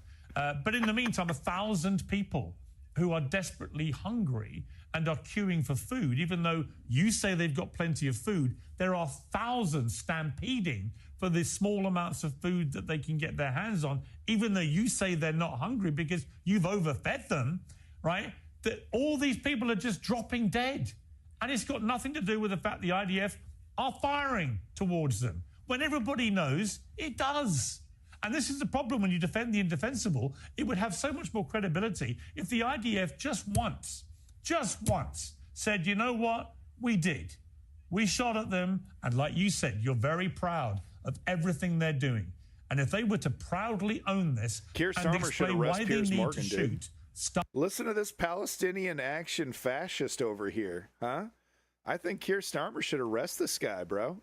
Bobby should be knocking on Piers Morgan's door. I mean, this guy's clearly pro-Hamas. If the IDF just once said, you know what, we did. We shot at them, and like you said, you're very proud of everything they're doing. And if they were to proudly own this and explain why they need to shoot starving people who are stampeding for fragments of food, maybe we'd all take a lot more seriously the other claims they make. And the other point I'd make, Shawaz, is when you now just tell me I'm talking nonsense and they're all overfed and no one's getting killed and it's all on Hamas. To this day, the Israeli government refuses to let any international media into Gaza. And it's not because of the quaint notion that they're worried about the safety of journalists. Because security. And he's got all these talking points ready. Piers Morgan has heard them all. He's part of the game. Right? Because if Piers Morgan stopped at any one of these points that he's making, homie's got the but Hamas excuse ready to go. And Piers Morgan's heard it all because he's a pro at this fucking propaganda game. So it's interesting, right? You know, it's like, and where's Anderson Cooper with this kind of shit, right? Where's Wolf Blitzer? Where's the Jen Psaki? You know, where's this the CNN, ABC, CBS, MSNBC, going to be MS Now? Did they ever do this? Right? So like, you know, it's taken somebody on the cynical propagandist right to be fed up to actually say some shit that's actually true to some of these people instead of just letting them lie and then cut to commercial. Over 200 Palestinian journalists. They don't care about the health and safety of journalists. It's not their business to decide about the safety requirements of journalists. It's the business of the organizations that employ them. But until Israel's government allows foreign media into Gaza to verify its endless, in my opinion, utterly disingenuous statements, then no one should believe a word they're now saying. Yeah, exactly. And that was also true years ago, by the way, Piers, when you were shaming people for not being pro-Israel enough. But I guess that doesn't matter anymore. Like I said, 1%. He's moved the dial 1% more to, okay, I can put up with you. It's still basically at 99, but it used to be 100. I hate this guy. It's now to 99. So congratulations, Piers Morgan. Appreciate it. Keep up the good work. I'm still at 99%, you know. Appears to have his attempt at redemption in a risky environment. I'll take it. I'll absolutely take it. But am I supposed to forget this man's career? You know? It's okay. Well, like we could do both, right? We can't just look what happens when we let the right get away with narratives, right? We can't allow that.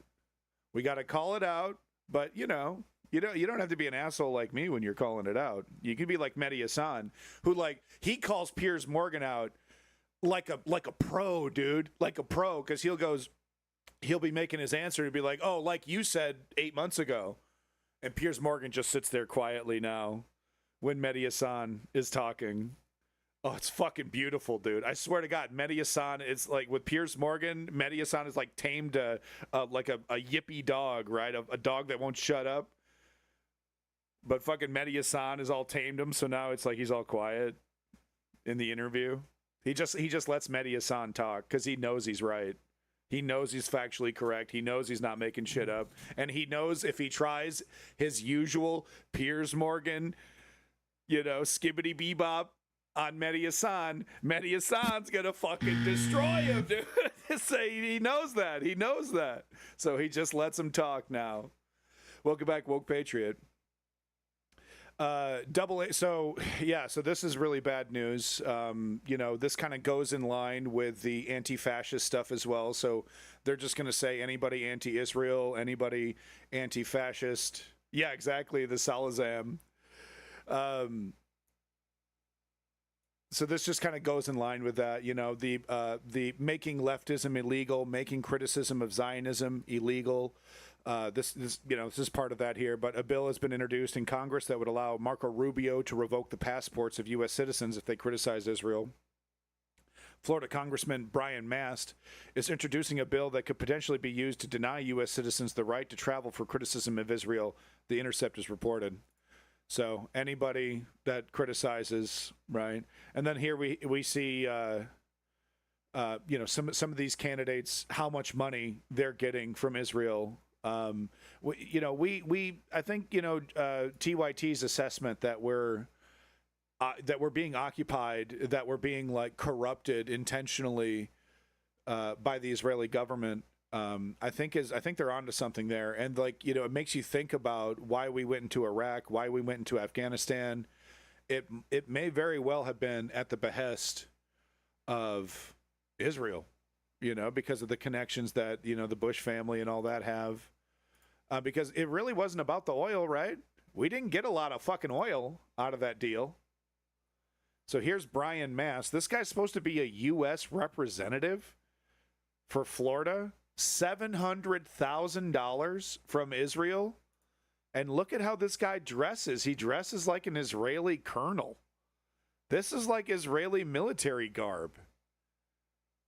I assume he's not stealing valor. I assume this is he has earned these accolades, but yeah, that's what did he used to be in the IDF?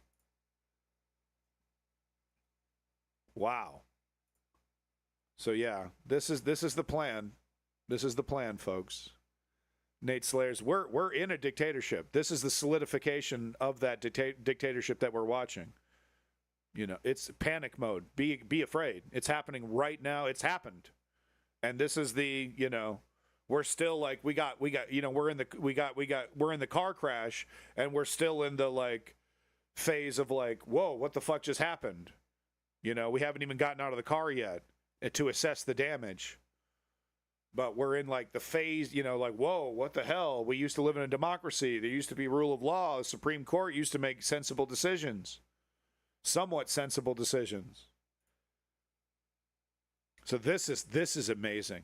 Grab your popcorn, get something nice to drink, kick back. I'm not going to pause this. I promise you. I swear on fucking Jesus, Charlie Kirk Christ, I won't pause this. Okay? This is some interview at Chatham House. There's some, they do interviews with rich people and politics. It's a whole thing. Look it up. And this is Isaac Herzog, the president of Israel. And listen to how this beautiful woman, Heidi Klum, and I'm not joking, she's the most beautiful woman I've ever seen in my life, and you're going to see why in a second. Listen to how she introduces the president of Israel. No pauses. Handcuffs.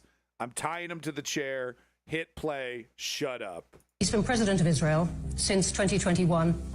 So has 3 more years to go. 60,000 Palestinians killed in Gaza as a result of Israeli military action.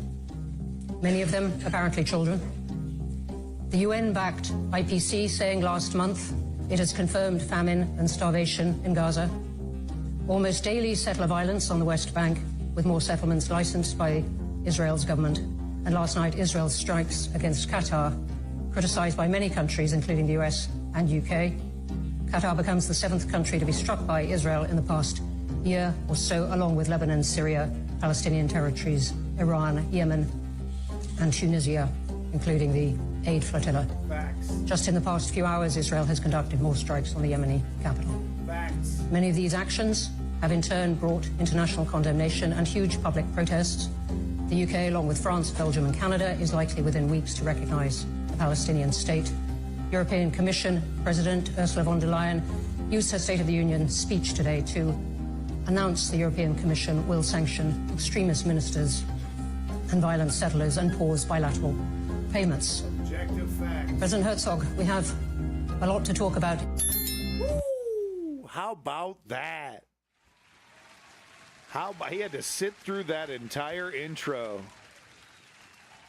And, I deny. Oh no, blah, blah, blah, blah. I'm sure that's what it was. Like, well, let me just make a statement that I wholeheartedly deny everything that you just said in that intro. We haven't done half of those things, and if we did do half of those things, we did them because we're good guys. And if and when good guys do stuff that's against the sovereignty of another country, it's a good thing. Remember when George Bush did that good thing? So I don't know what he said. I kind of agree with Woke Patriot as well. The music, at the very least, should have been quieter. But, this is the best we get, okay? If it gets the kids watching, Woke Patriot, if it gets the kids watching, are you willing to make that sacrifice? But how about her, huh? How about that absolute banger? Not a single lie, crystal clear. Okay, Woke Patriot. No compromise. All right, well, maybe TikTok's not for you because this works on the kids. It keeps their attention. It does. It works on the children. It keeps their attention. They need stimulus. They got to be stimulated. Wait, did I just say stimulate children? Oh, my God. Please don't clip that. Please don't clip that. Put that on TikTok with some dramatic music. Please don't do that with subtitles. Please don't do that. Thank you.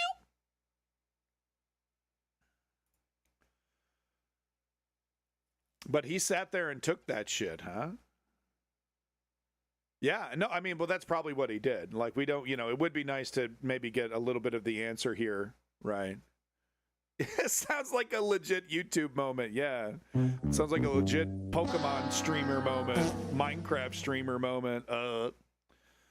You said what to a 14-year-old? Oh, man. Busted. How many of those guys going to get busted for that? The Pokemon guys? You can't trust a single one, dude. Oh, I stream Pokemon. Oh, do you, huh? Really? Uh-huh. Let me see them DMs, boy. So, of course, we heard Mr. Smart Man with the glasses. No, it was pure crystal fact. Like, they're attacking multiple countries, starving and killing children. It was crystal clear fact, objective reality. Every single statement. Not, no feelings whatsoever. Like, this is what this country's been up to the last couple of years. Trigger warning, I don't think we're going to see any bodies here, but this was taken probably by a Palestinian taking cover from open gunfire at an aid distribution center, I believe. Open fire on unnamed aid seekers at a crossing. So sorry, these are aid seekers at a crossing. And remember, Israel designates certain areas free fire, open fire zones, and they don't tell anybody. So sometimes they'll let Palestinians walk through, and then other times they'll designate it as an open fire zone, and then they literally open fire on men, women, and children with big smiles on their faces. I mean, what else? No, damn it. God damn it. There goes the channel. Thanks, Strategy. Appreciate it. But no, it's very real. And of course, they deny it. Barry Weiss denies it. Mr. Smart Guy with the glasses on Piers Morgan would deny it up and down. You would show them this video and they would say it's fake, it's generated, not real. Whatever they would need to say, whatever they think is going to work.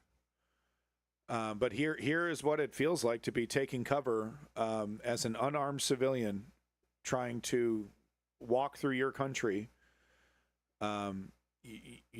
It's horrific. I mean, this is like worse. This is like, it's, like you hear stories like from World War II of like, columns of, civilians getting strafed by, German airplanes and stuff, right? You hear about that. And you think, Jesus Christ, it can't get any worse than that. That's the bottom right there. That's as low as it gets. And then you see shit like this, and you're like, man, you're not even close to the bottom. You don't have any imagination for depravity. You know? You got some sick motherfuckers who just so happen to be extremely creative. And look at this mousetrap, this turkey shoot that they've created. Bunch of psychopaths behind sniper rifles and high-caliber weapons. Listen to the bullets.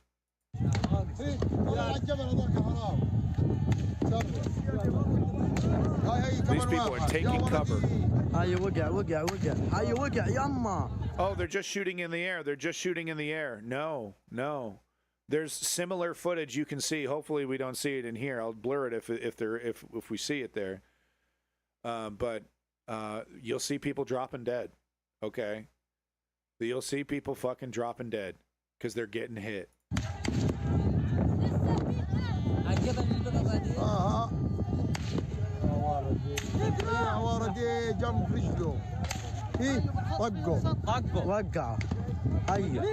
Look at that. I don't see any weapons. Do you see any weapons? They're carrying sacks of belongings and whatever they need to survive. Right? And look at how they're being treated, man. Listen to those cracks. It sounds like a mass shooting event. This is daily life for a Palestinian. Daily life for a Palestinian. Whoa, right there. Whoa, right there. Do you see that? Right here. Woo, right there. Right there. If that motherfucker wasn't moving, his leg would have been blown off. Look at that shit. Yeah, that's not over his head, Barry. These aren't warning shots, IDF representative on BBC and Piers Morgan. You see that shit? Look at that shit. Yeah, strategy member, exactly. Look at that shit, dude. Right here. God damn! Yeah, this guy drops his shit. This guy drops his shit and gets the fuck out of there, dude. That might have been food or something.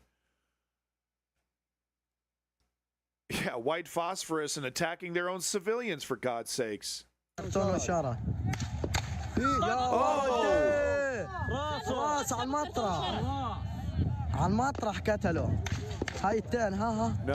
No, okay. I don't think he was hit.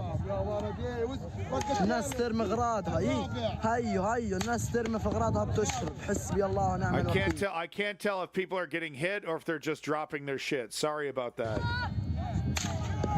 Jesus Christ. Yeah, so a lot of these people are carrying boxes. They're carrying food aid.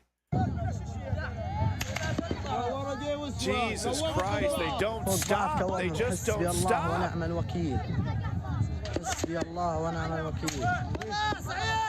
They just don't stop shooting. Nobody has a weapon. Nobody's firing back. They just don't stop.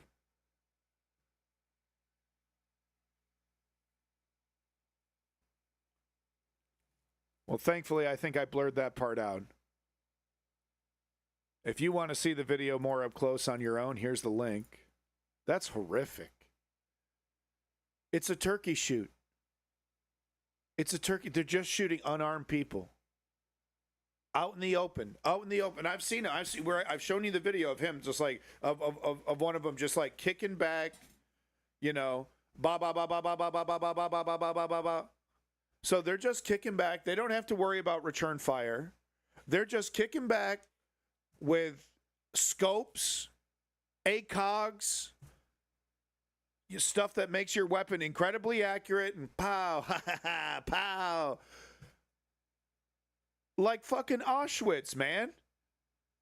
Pow, get it, pow. You heard it. It was one after the other. Full magazines. Not one or two, like, okay, we're done. Warning shot. Please start to filter out. Up, shot up in the sky. Pow, try to get you. Pow, pow. Oh, I missed that one, pow. Ooh, got that one. Ooh, sorry, pow. Haunting disregard for humanity. Haunting. I'll see this shit in my fucking nightmares, man. I didn't see the guy get dropped, but I don't even need to. I'll see this shit in my fucking nightmares. I've never seen such disregard. I mean, even the Russian military, even the Russian military gives you something to defend yourself with. Some rusty AK and a fucking motorbike, 100cc dirt bike. Here you go. Good luck, comrade. These guys are carrying food. And they're starving. They don't even have the strength to fight back if they wanted to.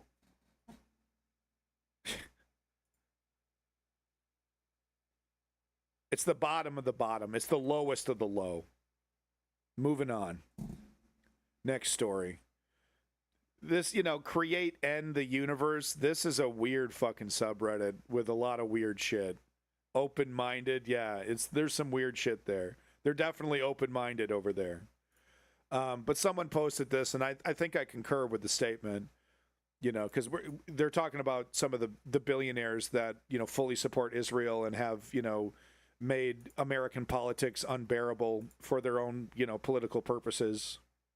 So Bill Ackman, Larry Ellison, and Miriam Adelson need to be sent to The Hague, or at the very least sanctioned by the international community for their role in the genocide in Gaza.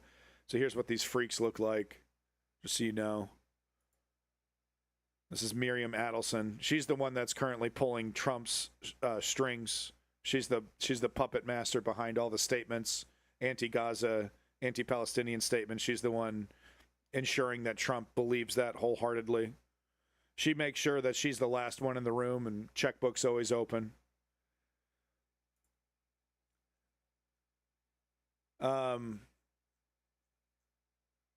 Yeah, I think we've actually already covered this. Oh, here's the Javier Bardem comment here. Let's go ahead. I did bring that up. This is some positivity from a pretty handsome, sexy fella who's pretty talented as well. But does that really matter? Not to me, baby. But no, of course, No Country for Old Men. It's fucking classic, right?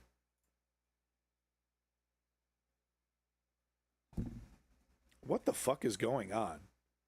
I click play on this, and then I just want to say, a cell phone pops up. Okay, anyway, so this looks like it's a highlight reel of a bunch of the shit pro-Palestinian stuff. Sorry, I shouldn't be so vulgar. Some of the pro-Palestinian comments that some of the celebrities made at the Emmy Awards. I missed it. My wife and I were watching sumo wrestling. Finally, go Birds, guys, and free Palestine. Thank you.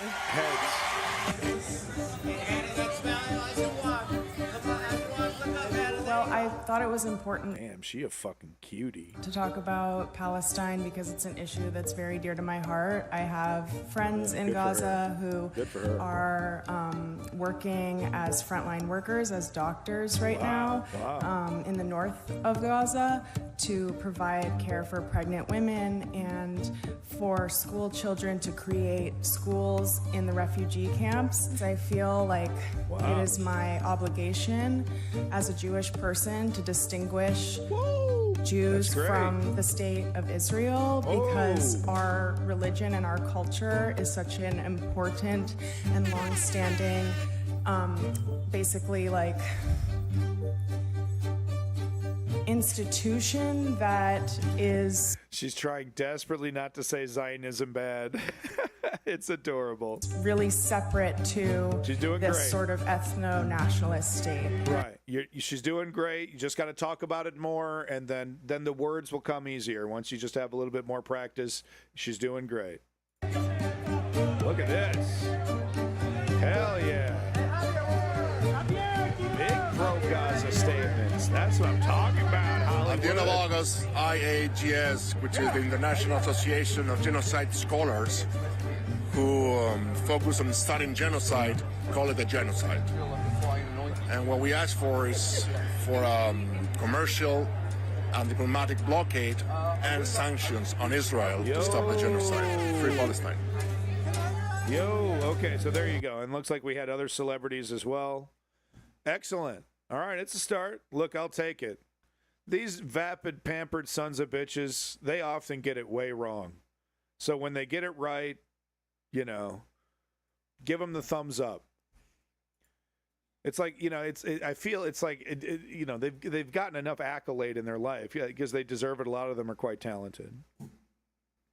But I save my accolades for Hollywood when they really do their homework. So I'll give Javier Bardem the thumbs up. He's doing good. That, you know, that cutie beforehand, I don't know what she was in. I'm going to have to check it out. Thumbs up. Leonardo DiCaprio, big fat thumbs down. Fuck you. How about fucking you? How about fucking you back to your fucking island? Waste of space. So, as mentioned before, the invasion of the West Bank is happening. Oscar-winning Palestinian says home in West Bank raided by Israeli soldiers. So, you know, that award-winning, said, where are you at, Hollywood? Right? Where are you at, dog? This is the director of that, was that Oscar? Yeah, so homie's got an Oscar while Israel is tearing down his house with a bulldozer. He's got his Oscar on his shelf. Director Basil Adra reports his property was stormed while he was at a hospital with relatives injured in settler attacks. So that's common technique. They watch you like a hawk. They wait for you to empty your house, then they go for it. So we'll be covering more of the West Bank stuff, and if you want to read this article, here you go.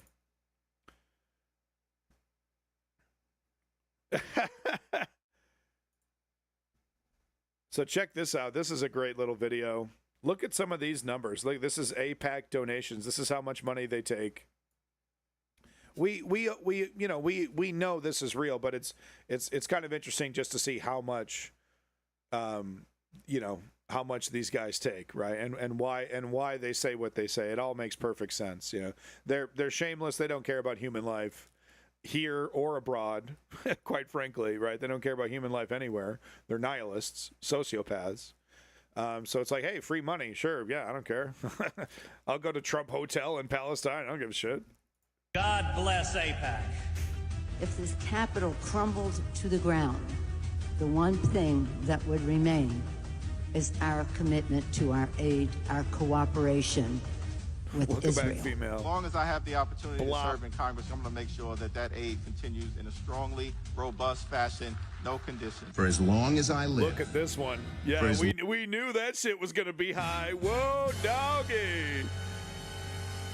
Calm down. Why don't you just move there, Charlie? Why don't you just fucking move there, bitch? Long as I have the privilege of serving in the Senate from New York, I will unflinchingly, unstintingly, and with all of my strength, be Shomer Yisrael, a guardian of Israel. Ladies and gentlemen, I'm Yisrael Kai. Right. We stand with Israel. We stand with Israel. Great job, Chuck. You're doing great. Palestinian factions hand over truckloads of weapons in Lebanon, largest refugee camp. I wanted to highlight this headline from the AP because someone's comment was really interesting in the Reddit thing where I found this article. And it goes, it's so crazy they still call 80-year-old cities refugee camps. And it's interesting because, like, as a Western, like, I would have missed that. And I thought, like, oh, that's a really elucidating kind of comment. It's like, wow, that's what they're describing as a refugee camp? Because I don't know any better. Palestinian factions hand over truckloads of weapons in Lebanon's largest refugee camp. Wow, interesting. So anyway, if you want to read the rest of this, but that was the main reason why I wanted to bring that up. We're finally actually fucking done with Gaza. I know. It's like, it's always a nightmare. It's the hardest thing I have to cover. There's nothing, you know, it's just heartbreak after heartbreak after heartbreak. And like, I swear to God, if I had political power, if I had financial power, if I had power of any kind, I would be using it to stop this madness. You know what I mean? Like, if I wish I was Superman, you know what I mean? Like, you know, it's such, you know, that I really, really enjoy that that new Superman movie. I've been watching clips again. I actually saw it in theaters, and it was like, that's what we need. We need that kind of mentality. It's like, I don't really care what the geopolitical situation is. I have the ability to change things.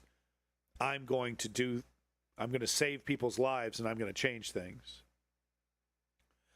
And I'll worry about the consequences of saving people's lives, once I've done it. And it's, goddamn, it's like, yes.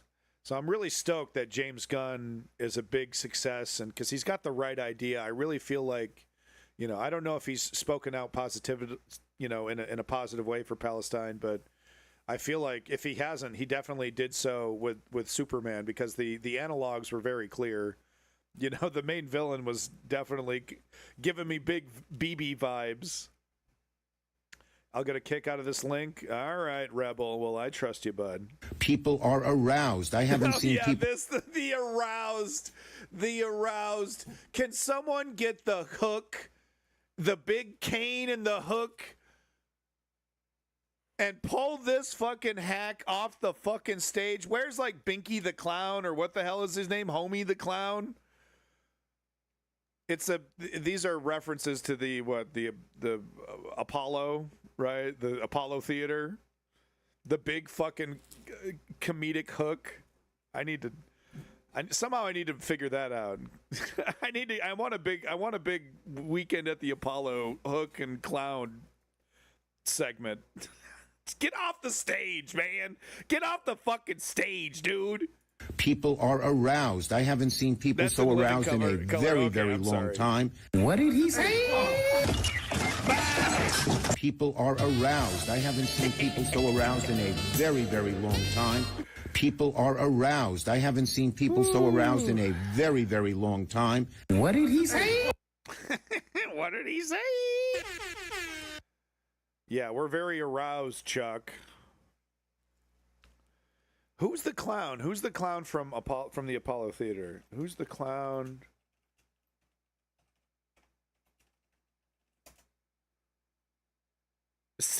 Sandman Sims. Boy, I did not get that one right. So this is what I'm talking about. Oh, it's on Facebook. Come on, give me a break. Yeah, okay, so this is what I'm talking about. You need to leave. It's disgusting. That's what we need, okay? That's what we need for Chuck. You need to leave. You gotta go. You gotta go, bro. This is what we need in politics. Like, we need this needs to be a political position. Fucking Sammy the Clown. What's his name? Yeah. No, Sammy the Sandman Sims. When Sandman Sims, we need that to be a real political thing, okay? It's time for you to go, dude. Just starts whacking him.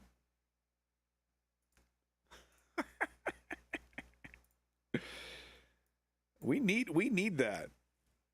He'd be voted on by the people. It'd be strictly the politicians could do nothing about him. He'd be like the FBI, just completely independent and allowed to do this at any time to any politician at any time. It just interrupts the press conference. Get the fuck out of here. Go. Get the fuck out of here.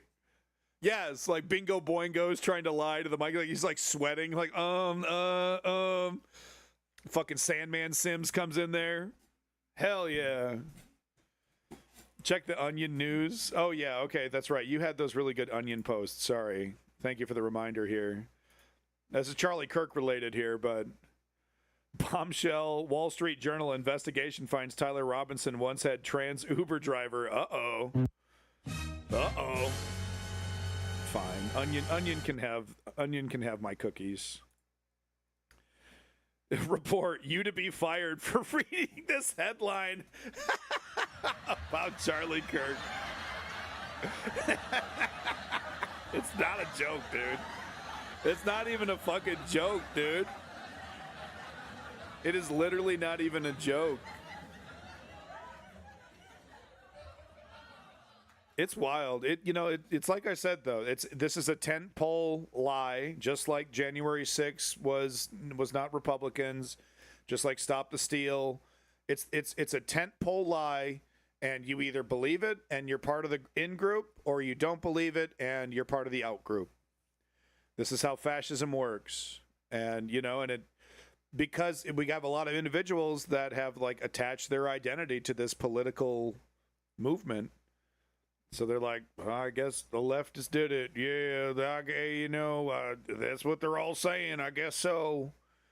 You'll hear stuff like that. I guess that's what they're all saying. I don't know. I only have the most advanced store of knowledge humanity has ever created in my hand, and I could solve the world's mysteries if I simply just ask it. So, you know, I don't have time to do that. I love it, you know. This device would have changed history, you know, throughout history. And we just don't even use it. Well, there's naked girls on there. Yes, there's lots of naked women on there. Yes. Can you find time in between masturbation sessions to look up some information about what you're talking about? Nope. Not going to do it. Okay. The German satire magazine Postillon didn't change anything when writing an article about Charlie Kirk's passing because the entire situation was too ironic itself. I've said it before, Nightbird. I don't know if you're new here, but I've said it before. Like, the one thing Charlie Kirk achieved more than anything else in his life was restoring the concept of irony. Like, it is the most ironic death I have ever seen in my life, fiction or nonfiction. And the irony continues with him being the free speech guy. Meanwhile, of course, he didn't advocate for free speech in his actions, in his everyday life. He was constantly advocating for cancel culture. But this anti-free speech regime, in his name, while they claim he's free speech, it is as ironic as a daily conversation with a group of groypers, right? We're talking like layers and layers. I guess we are talking about Charlie Kirk now. So actually, perfect. I forgot we didn't talk about Charlie Kirk today. I almost forgot. Sorry. Oh, Jesus. No, but we have to talk about Charlie Kirk because of exactly what I'm talking about. They are weaponizing this. They're turning this into the most ironic attack on free speech we've ever experienced. But fascism functions in, you know, absurdity and fascism go hand in hand. It's kind of an intentional part of it. The confusion, the overwhelming amount of changes. And the blatant bold-faced lying. They used to be able to do it a lot. I think it was a lot easier for them to just bold-faced lie, you know, before the internet and all these, you know, communication technology. So now they have to, you know, now they just kind of have to lie blatantly and hope that their One America News, their Fox News, their apparatus captures enough people to maintain the lie. No, Rebel Phoenix, please keep those specific kind of thoughts to yourself, okay? It's not good for the chat. It's not good for the channel. It's not good for politics. So if you would mind to just keep those thoughts to yourself, please. Back over to the video over at LBC, the free speech campaign to get Charlie Kirk's critics fired for comments specifically like Rebel Phoenix. Now, I agree that Rebel Phoenix should be allowed to say whatever he wants, you know, but we are on a platform that has stated that they're going to go along with this. With that said, Hassan has not received any heat yet, which I'm actually quite surprised, but obviously I don't agree with anybody getting fired for any kind of free speech, you know, even when it comes to the N-word. Obviously, that doesn't mean you're free of consequence. But the reason why I don't say the N-word is because I have respect for black people. But when it comes to, like, should we pass a law that says white people are not allowed to say the N-word, I would say no. That's ridiculous. We could have the next Eminem, guys. I'm just kidding. Who is Karen, and what has happened to her, and why is it indicative of rather bigger issues, Simon? Well, James, she has been, up until yesterday, one of the most prominent figures on the Washington journalism scene, the global opinions editor for the Washington Post. She, in fact, founded the global opinions page under the tutelage of the late Fred Hyatt, a highly respected journalist in Washington who headed the entire opinion section for the Washington Post. All of that, of course, was before Jeff Bezos and the CEO of the Washington Post, Sir Will Lewis, a Brit, of course, with a long and controversial track record on Fleet Street, decided essentially to bend the knee before Donald Trump. And so Karen Attiah was yesterday fired, summarily dismissed by the Washington Post. They say for a series of social media postings, many of which in many of which she contrasted the treatment of white Americans with black Americans in the United States. She herself is a black American, and they now say that some of those historic social media messages breached the guidelines of the Washington Post, but they've also gone after her over some of her postings regarding the death of Charlie Kirk. She has become one of several standard bearers that are now essentially being cancelled by their employers who are coming under pressure from the Trump. No, you know, it is the people who trip out over the N-word really drive me crazy, because it's like, just come on. It's not that big a deal, white folks. It's hypocritical. It's hypocritical. Okay, all right. Who cares? They don't like to hear it out of our lips. It's gross. It's cringe. Let them have this one. What are we tripping about? Come the fuck on. Like, case in point, we steal all their other lingo, and they're like, can you chill on that one word? You're like, yeah, okay. Like, we literally steal everything else from them. Dog, tripping.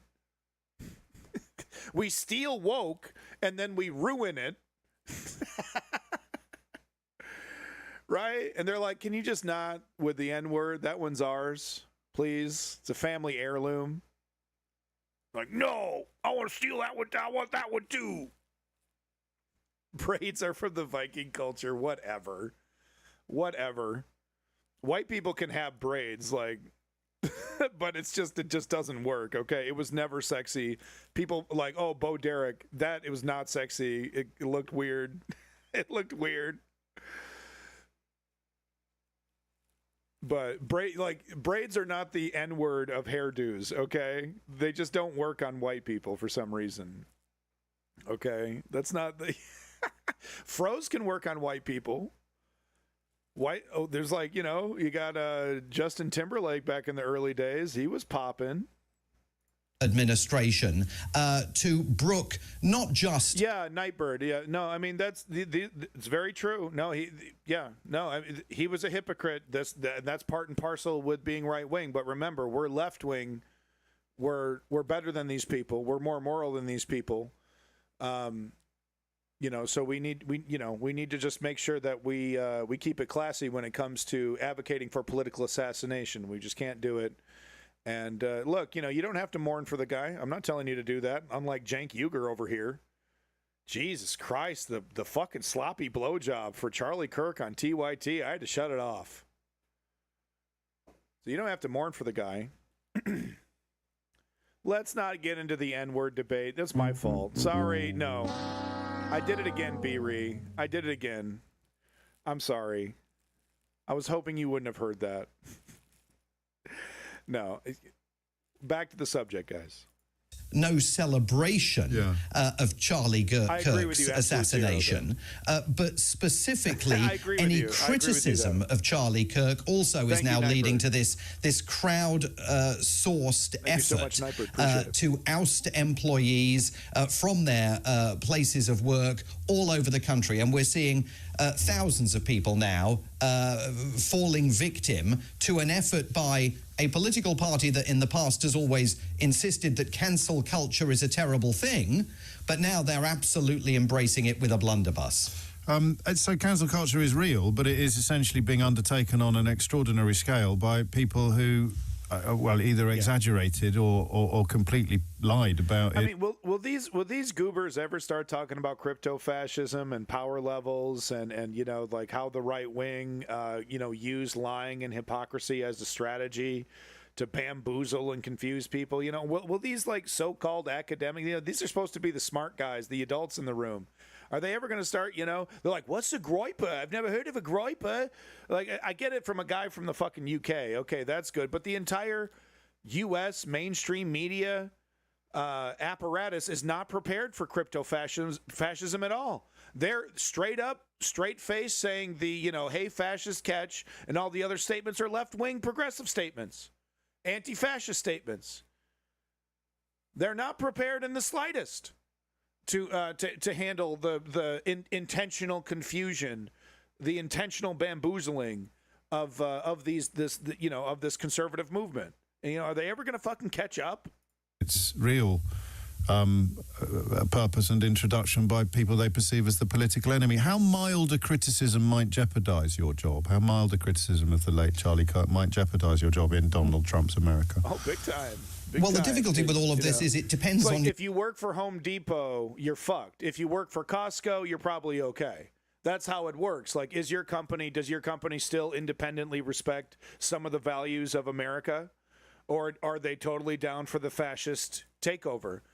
Right? So it just really depends on who your boss is. And there's a lot of bosses, managers, they're fucking Republicans, even in like San Francisco and stuff. A lot of the ownership class are right wing. Your definitions, right? It depends on your definition of mild.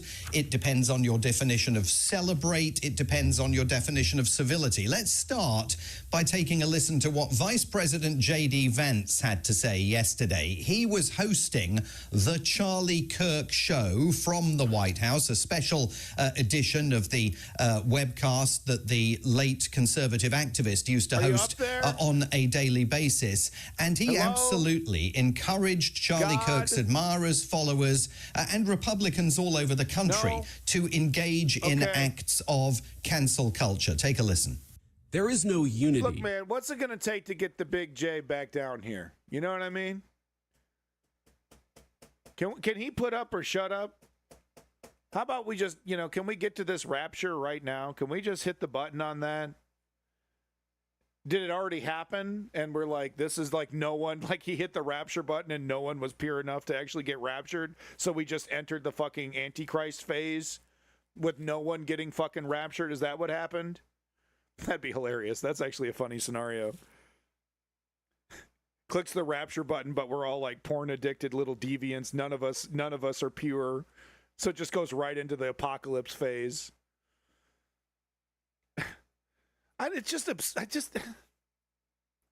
Charlie Kirk,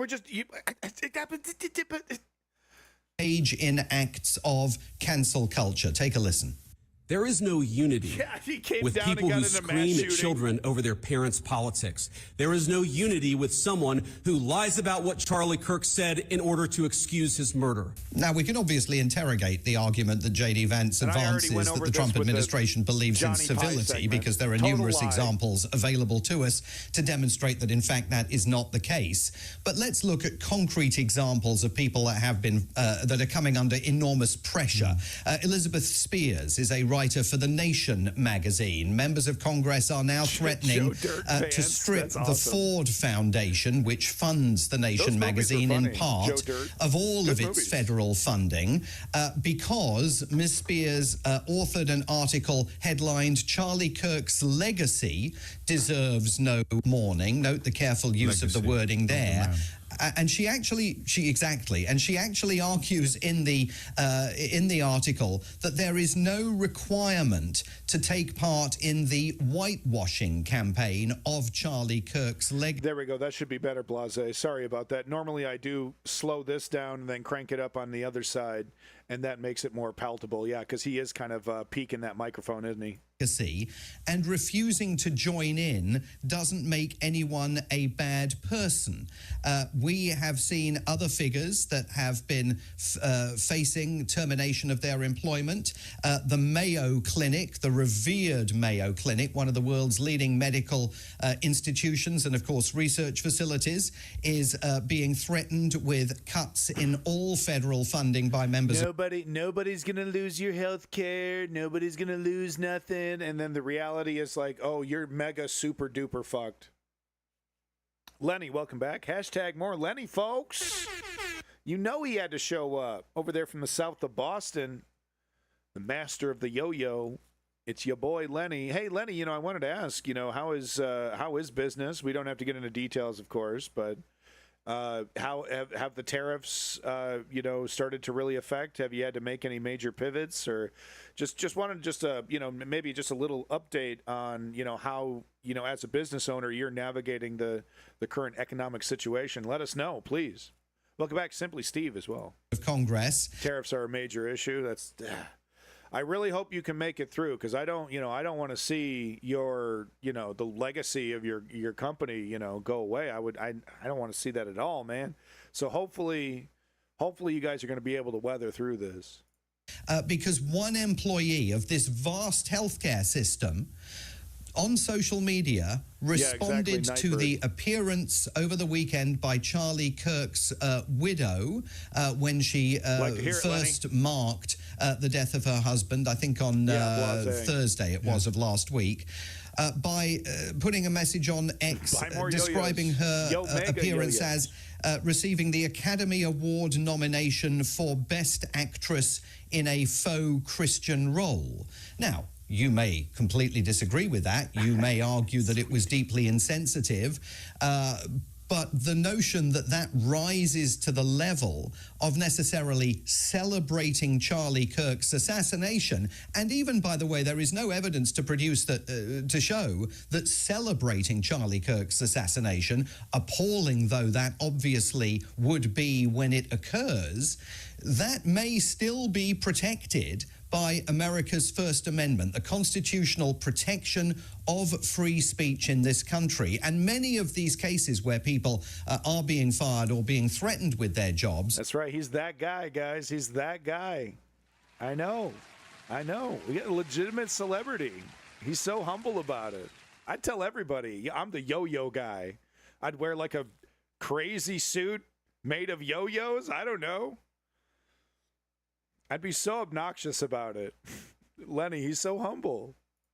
Are going to end up in the courts, and you've got top corporations here and institutions caving to this sort of political pressure that is on them, being led from the White House, knowing that at the end of the day they may end up paying out hundreds of thousands of dollars in damages to the people that are being fired. So, the talk of lawsuits, we know what's going to happen, folks. We know what's going to happen. Executive order, zip, zap, zoop.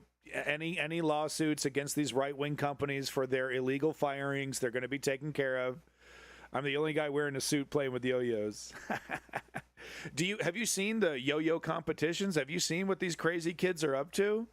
These yo-yo competitions blew my damn mind with their crazy-ass double yo-yo tricks, and they're doing 300 things at once. It's crazy. It is legitimately, I can't believe a human being is capable of doing that with a string and a piece of plastic. It's actually bananas. So do you watch any of those? I'm curious. Would sooner do that than incur the wrath of the Trump administration. Well, we've got reports here of a teacher in Staffordshire being under investigation as well, although I'll look a little deeper into that when I finish talking to you. And when I do talk to you, Simon, it increasingly occurs to me that every conversation we have needs to be contextual. Exactly, blase. You know, maybe Yo-Mega should bring back the concept of yo-yos as a weapon, because that's originally how they started. Yo-Mega puts out a legitimate weapon-grade yo-yo. Not for kids. Tactical yo-yo. It's like titanium. It's got like blades or something in it. Retractable blades. Yeah, Kevlar string. Exactly. Now we're thinking. Now we're cooking with gas. Lights on fire when you sleep it. Hell yeah, boy. I want that tactical yo-yo.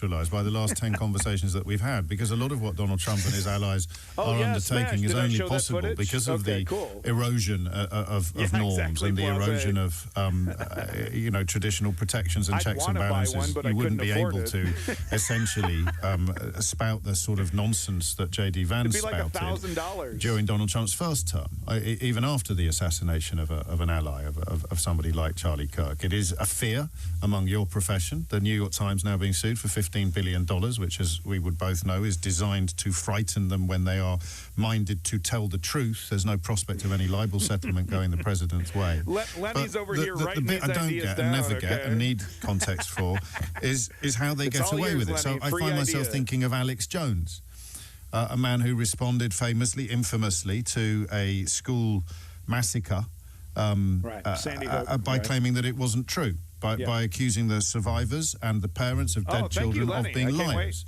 And he remains very much persona grata among Donald Trump's closest allies. So the blatancy, let alone the transparency of the hypocrisy, the lies and the double standards in play here are so huge that I don't quite understand how people can not see them.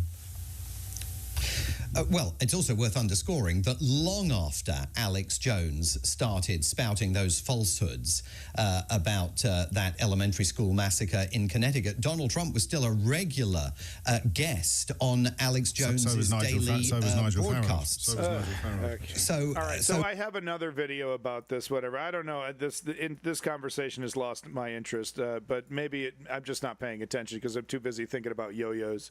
So that might be my own fault. But here's the rest of the clip if you want to see it. James O'Brien, whatever, could take him or leave him at this point. You know, at least he's coming around to the reality that Keir Starmer is god-awful at politics. So really, I wanted to make sure we have enough time to talk about this video right here. This is from President Sunday Prime.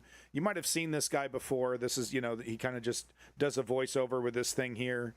So I'll play something interesting, some video or something, maybe some bus footage of, a bus driving through Japan. That's what I want to show. So there's unfortunately nothing interesting to look at here, but what he had to say is really, really important. And I think I totally agree with it.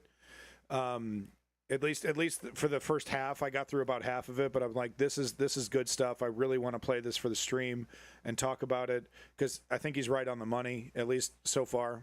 Raider EX, Slick Yo-Yo. Oh, hell yeah, boy. We're all going to be yo-yo heads in here. That's going to be great. I'm cool with that. I'm super cool with that.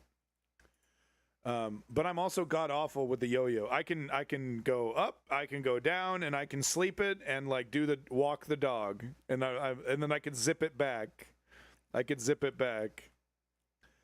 That's the extent of my yo-yo abilities. I'm always like I'm so tickled pink when I can walk the dog and then it zips back into my hand. I'm like, I did it. Anyway, this is essential. This is exactly the kind of shit that I've been talking about here. How we need to accept what's happening. Right, we need to get over the fact that they're lying. Like I said, this is another tentpole lie. This is maybe a goalpost lie, you can say. But, just like January 6th, that wasn't Republicans. I didn't lose the election to Joe Biden, right? Was that 2020, right? I didn't lose that election, et cetera, et cetera, et cetera. Well, not et cetera, because it's like there's only, these are very specific things. I think there's what is it? The arrests, right? All the convictions. Yeah, that's another lie, right? It was the deep state, coming after me. I'm innocent. I didn't really do anything that so bad, right? So these are like tentpole lies that the Republican Party has to believe in. And this Charlie Kirk was killed by a leftist is becoming one of those things where it's like, no, the regime is sending the message that you're either in the in-group, fascist in-group, conservative in-group, and you agree to this lie, or if you disagree with this lie, you're a rhino, you're woke, you're corrupt, whatever. Donald Trump will give you a cute nickname and he'll ruin your career if you mean anything. If you're just a regular person, You won't be respected at the local cafe, right? A lot of these conservatives, they know each other. They're small town. They're people in a small town. Well, now you're ostracized. Now you're a pariah in your small town of a couple hundred people in your church group, right? Oh, they don't want to talk to me anymore at church because I said I don't think the shooter was trans. It's the same thing with January 6th. I don't. It was pretty clearly right-wingers with right-wing Trump flags and right-wing shirts. Oh, pariah. Kicked out of the in-group. So it happens in a small scale and it happens at a large scale. And this is how the in-group controls itself, polices itself in a way so that the message is somewhat consistent, coherent within the in-group. Anyway, this guy's much smarter than me. He's read books, as you can see. I mean, this is very cringe, bro. I don't know. You might want to switch this up. It's a bit cringe. But he's obviously smart. He's obviously read a lot of books, philosophy books here, it looks like, political theory books. And you can tell, like, I totally agree with him. I think he's spot on. So we need more academics like this on our side. Let's play it.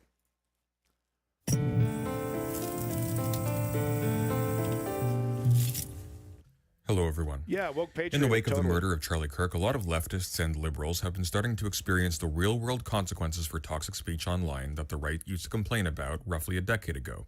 In reaction to this, many are pointing out the hypocrisy of conservatives complaining about uncomfortable speech online and then demanding that progressives be identified and fired for just exercising their right to freedom of expression. And I agree. It's pretty rich that the same people who insisted that mere words and ideas that make us uncomfortable aren't violent and shouldn't be met with real economic penalties that actually have the ability to really harm people and their families are now I was mistaken, folks. He actually does have a lot of stuff, sources, images, and videos and whatnot spliced in between here, so we're just going to keep it on this. Demanding that people who post messages mocking Charlie Kirk's death should be fired from their jobs. This is rank hypocrisy of the lowest order. Right. But also, what were these leftists and liberals who made these posts expecting? I think there was a period a while ago where leftists and liberals were under the impression that progressivism was ascending in the West, with conservatives and racists being frequently censored and banned off of major social media platforms, and progressive values being paid lip service in almost every form of popular corporate media, from movies to video games to books, even Gillette razor commercials. However, by now it is very clear that this was never really what was going on. Yeah. Companies were pretending to be progressive to cash in on what they mistakenly believed was a permanent cultural shift towards liberalism and progressivism that in fact was illusory and transient. That's right. Yes, progressivism and leftism were quote-unquote on the rise, but so is conservatism. And guess who has the most capital? So now we are faced with a situation in which the bare, unveiled power of capital is the only determiner of norms. We have a president who is aligned with nakedly reactionary and racist billionaires, a toothless judiciary, and a flaccid, corrupt Democratic Party whose strongest moral stance at this point is a tepid call for a slightly less enthusiastic genocide, please. And as a result of this... Dude, I mean, the guy's fucking nailing it, right? Definitely like and subscribe, folks, to this channel for sure. Just wanted to put the link in here. Please like and subscribe. We got to help small creators like this. Look at this. He's not even 10,000K, yo. Not even 10,000K. Got to bump them numbers up, okay? We got to bump them numbers up, right? Get this guy some Mooney. Situation, the power-worshipping right is flexing its limbs in this new and I hope the teacher joins a class action lawsuit, and I hope something can come of it before Donald Trump can change the law on him, because it is a clear case free speech violation. It is clear fucking cut. If this was the pre-Trump justice era, Justice Department era, whatever, the legal system era before Trump, it would be clear fucking cut. Absolutely.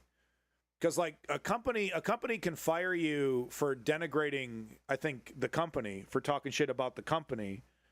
I guess companies can fire you for politics. We saw that happen before. The statements made, like pro-racist statements. We saw companies firing people all the time for statements made publicly.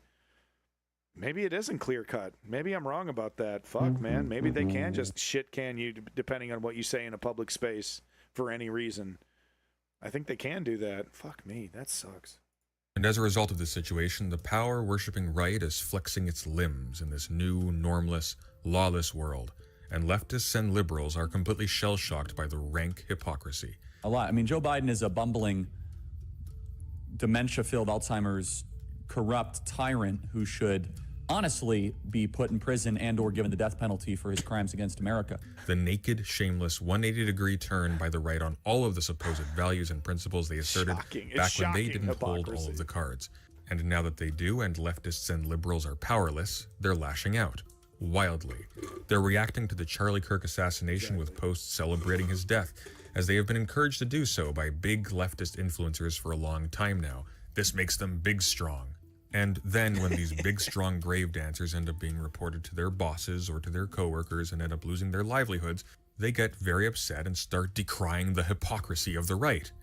And again, I have to ask, what were these people expecting? Now with liberals, I kind of get it. They're basically just low-T conservatives. Liberals thought they had bought leniency by selling out on advocacy for basic human rights. He's so fucking nailing it, dude. He's so fucking nailing it. The guy is a goddamn machine gun. Conservatives. Liberals thought they had bought leniency by selling out on advocacy for basic human rights and normalizing hate speech as just another innocent participant in the marketplace of ideas. I understand why liberals feel betrayed. They already betrayed everybody else for capital. They assumed they were in on it. But leftists? Is the left seriously surprised, outraged, that the system they literally exist to subvert gives favorable treatment to people that exist to uphold it? Are leftists seriously wasting energy pointing out that the right is hypocritical on X.com, owned by Elon Musk? Look, SDL on Twitter, like there are members of the Democratic Socialist left that are like shaking the rust off and encouraging that. And I think we're, that really needs to be the narrative, right? That kind of needs to be the new Bernie Enlightenment realization across the entire movement that being inactive is really just it's uncool. We gotta make it cool to be political. I don't know what the fuck we gotta do. We gotta go super cringy Disney show with it. Whatever we gotta do, man. Let's get Hassan on the fucking ice rink with a cartoon character. Political activism's great, isn't it, Hassan? Yeah, it really is. Constitution-y. The right knows they are hypocritical. They've embraced the rule of pure power for a long while now, and the left needs to get with the program and stop squandering its energy, shaking its fists at clouds about the petty unfairnesses of systems, organizations, companies, and media platforms that were always aligned with capital and which were always antagonists towards us. It isn't just that the right knows they are hypocritical, it's that we collectively already know that the right knows they are hypocritical. Exactly. We should know. What are we doing? Yeah.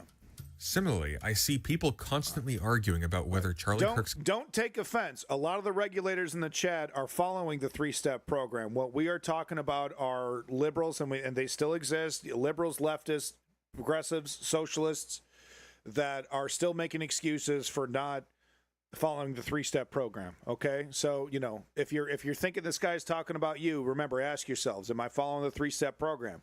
If you're doing that, you're good to go. Like I said, shit post all day. If you show up to the protest, if you're donating, if you're participating, you're signing up, you can shit post all day. You get a free pass. All right? But if it's the opposite and all you're doing is shit posting and we're not participating, we're not organizing, right, that's who he's talking about here. Killer is a leftist or a right-winger, woke patriot. as if we had any actual stake in that. That was scary, but even then, it wasn't like it was never this bad, with the government like reinforcing the message really, really loudly. Like even the Bush administration wasn't like getting in front of the microphone and saying, we're going to take away your rights, we're going to deport you, but it definitely stinks. Like the post 9/11. It was like a whole year. It was like a whole year of this jingoism. It was unbearable. But even then, it was like, it wasn't this bad, not even close. It was really just, kind of like conversations about what if the government decided to use this against U.S. citizens. And now it's on the table. Now it's like, no, the government is going to be using terrorism charges against U.S. citizens to take away their rights and take away their citizenship. Yeah, no, woke patriot. Yeah, no, it was a really frightening time, and it was like a harbinger. It was a little preview of the direction they wanted to go in. It was pretty clear that they did not have respect for the Constitution. That that their fealty for the Constitution was just a performance. Similarly, Right, I see people constantly arguing about whether Charlie Kirk's killer is a leftist or a right-winger, as if we had any actual stake in that. And it's so frustrating because it obviously doesn't matter. For two reasons. First, because if the killer is a Marxist, then he's a leftist. If the killer is a liberal, then he's a leftist. If the killer is a centrist, then he's a leftist. If the killer is a conservative who is a transphobic, then he's a leftist. If the killer is a radical right-wing white nationalist who has a trans girlfriend, then he's a leftist. If the killer has a trans roommate or a friend, then he's a leftist. That is how things work in this media, and by the time you've all exhausted yourselves arguing that, well, no, actually, this isn't really representative of leftists, and leftism is really more specific than just being okay with trans people, actually, the event of Charlie Kirk's murder has already been used to motivate further ideological crackdowns on progressives, and none of your arguments will have accomplished anything except to tell the right what they already know, that the rules don't apply to them anymore, and to wear you out. Right. Second. So what do we do? What do we do with that information? Well, we have to come to the realization that there is no talking our way out of this. Action is the only viable action. Okay, it's kind of like when you're in like a war or in a fight, and you're kind of things are happening, and you need to move. You need to move forward, and you need to put yourself in more danger to get out of danger, because staying there, you're going to be in danger. And it's like that's really anxiety filled, because it's like, I just want safety, I just want security, I just want peace. I don't want to move forward. I just want to go back home. But the smartest thing that we can do as a movement is go on the offensive. And that's what Zoran Mamdani does so well, because he goes on the offensive, but it doesn't feel aggressive. It feels welcoming. It feels new. It feels fresh. It feels positive. But with all that positivity, he is 100% going on the offensive and saying, "I'm taxing the rich. We're treating Palestinians like human beings. We're looking at the poorest in America, and we're going to help them." Right. But he just delivers it in the exact opposite way that I do. Right. With it, positivity makes you feel good. Doesn't make you feel like you want to jump through a window. Right. Because right. So that's why I call him the template. He's the way out of this. He's the direction we need to go in. When it comes to delivering this message. Totally woke patriot. Yeah. No. I mean, history is rhyming. History is rhyming like a rapper. Oh man, Jesus Christ, you're fired. Sammy Sims gonna fucking pull me out of this fucking stage. It also doesn't matter, because even if the killer turns out in the end to be a radical right-wing white nationalist groiper who hates trans and gay people, the spectacle of thousands of leftists and liberals online, again, in the eyes of most of the world, these are the same thing.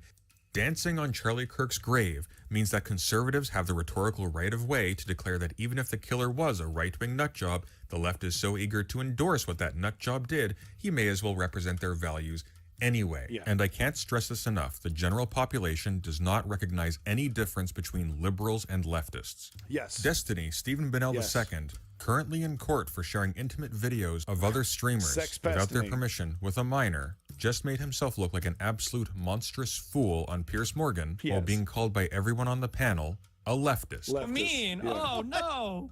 Not the meanies on Twitter. How many more lawsuits are you going to face from women that you allegedly secretly recorded during intimate moments, Destiny? I can't believe anyone takes you seriously. Are you really? You're disgusting, you're embarrassing, and you should be shunned from public life with your disgusting treatment of all sorts of people, including young left-wing girls, women that you victimized allegedly. No, I totally agree with Anna on this. Look, I mean, I draw the line at sexual abuse of especially minors, right? And of course, we're not talking about like 12-year-olds, all right? We're talking like, 17. I don't know if it goes below 16. But no, I agree. Like you shouldn't be representing us, and even the corporate neoliberal left, which is what Destiny represents, right? He thinks Pete Buttigieg is the way to go. For example, shit like that, right? We need a normie.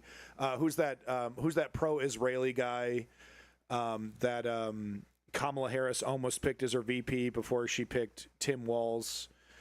He thinks he's really a stellar pick for to carry the torch of the left movement, right?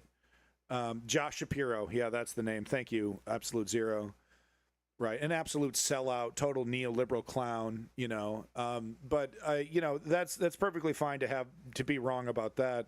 But on top of it, the sex stuff and like, okay, is he convicted or not? And I think he's convicted, right? I think he's legit guilty, or because I do believe in innocent until proven guilty.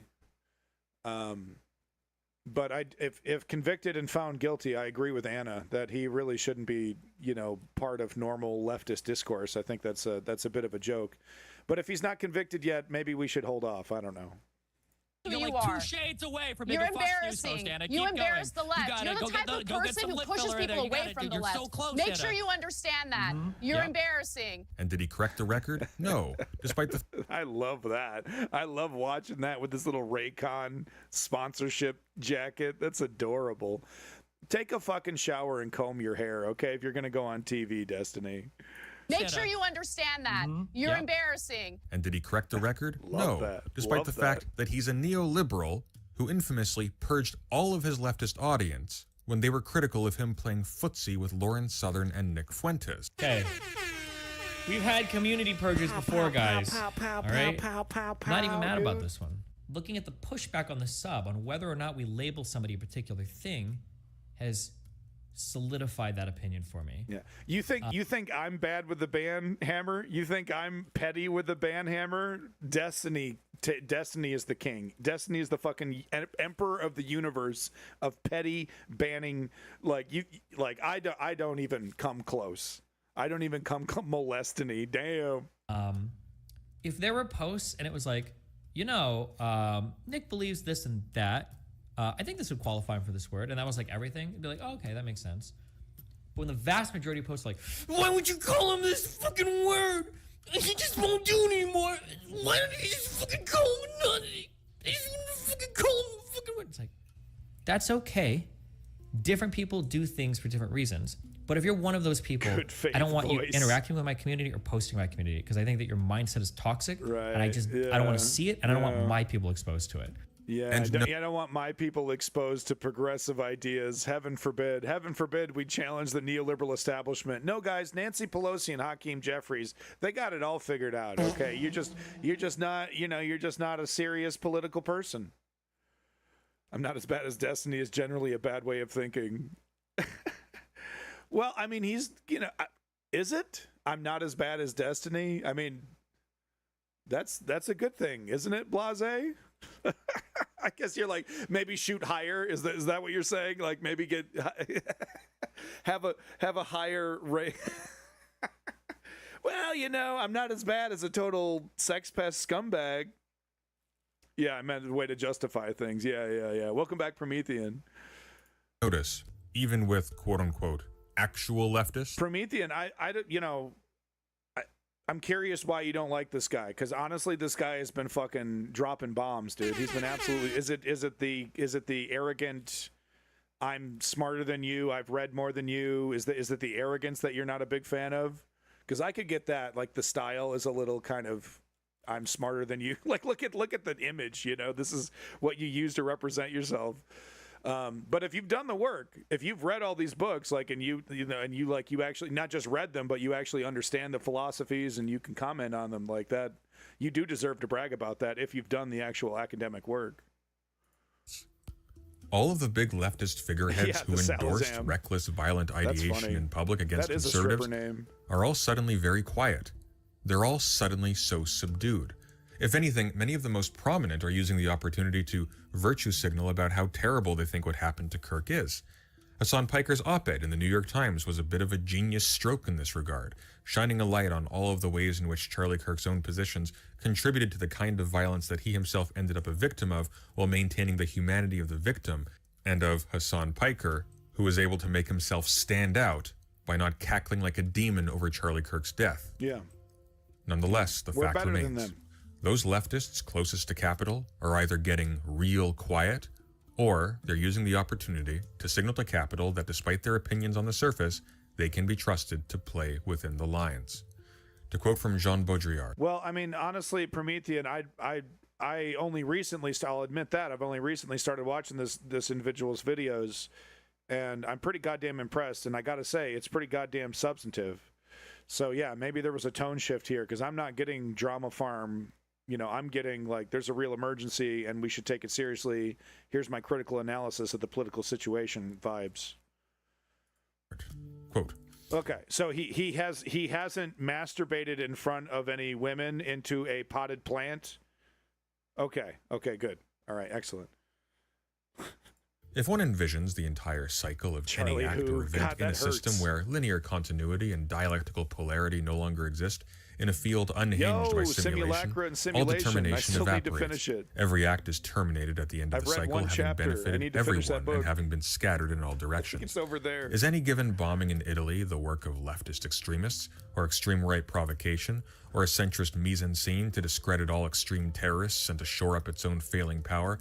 Or again, is it a police-inspired scenario and a form of blackmail to public security? All of this is simultaneously true, and the search for proof, indeed the objectivity of the facts, does not put an end to this vertigo of interpretation. Bias, no doubt. That is, we are in a logic of simulation, which no longer has anything to do with a logic of facts and an order of reason, unquote. Despite all of their hot-headed rhetoric. So he's not talking about like, oh, we're in a computer. Whoa, that's crazy. Yeah, what if we're in a computer? He's talking about the manufactured reality that the conservatives survive on. The entire conservative movement survives on the simulated reality, the simulacrum, right? In the past, rhetoric that may well turn out to have inspired what happened to Charlie Kirk. Suddenly it turns out that the most violent thing these bold, transgressive revolutionaries are capable of is a mere exchange of signs, signaling their ultimate support for the system. The fact of the matter is that these big leftists who were so reckless with calls to violence in the media before never believed what they were saying. Not really. No. They got money and attention. I disagree. I think Hassan is better than ever, quite frankly, when it comes to guys. I see him marching. I see him doing speeches. I see him standing up for free speech, standing up for the Constitution. It's not like I watch every single fucking day, but I do catch some highlights. So I disagree with that assessment. He's not worse. I think he's doing quite well, actually. He's a consistent voice for the left. The one thing I wish he would do is watch his goddamn language when it comes to statements like, globalize the Antifada and from the river to the sea. I think he should listen to people like Zoran Mamdani and, be careful about the language that we use when we're criticizing Zionism. From being That's really his only mistake. And the ridiculous, stupid interview that he did with the Houthi pirate, right? That was stupid as well. But I mean, honestly, he's quite consistent in terms of pro-liberty, pro-democracy, pro-activism, pro-organizing. I think he's doing a good job. Yeah. Well, it sounds like, honestly, you're not listening. It sounds like you're not watching him at all. It sounds like what you're doing is repeating what other people have told you to think about Hassan. And I encourage you to watch some Hassan.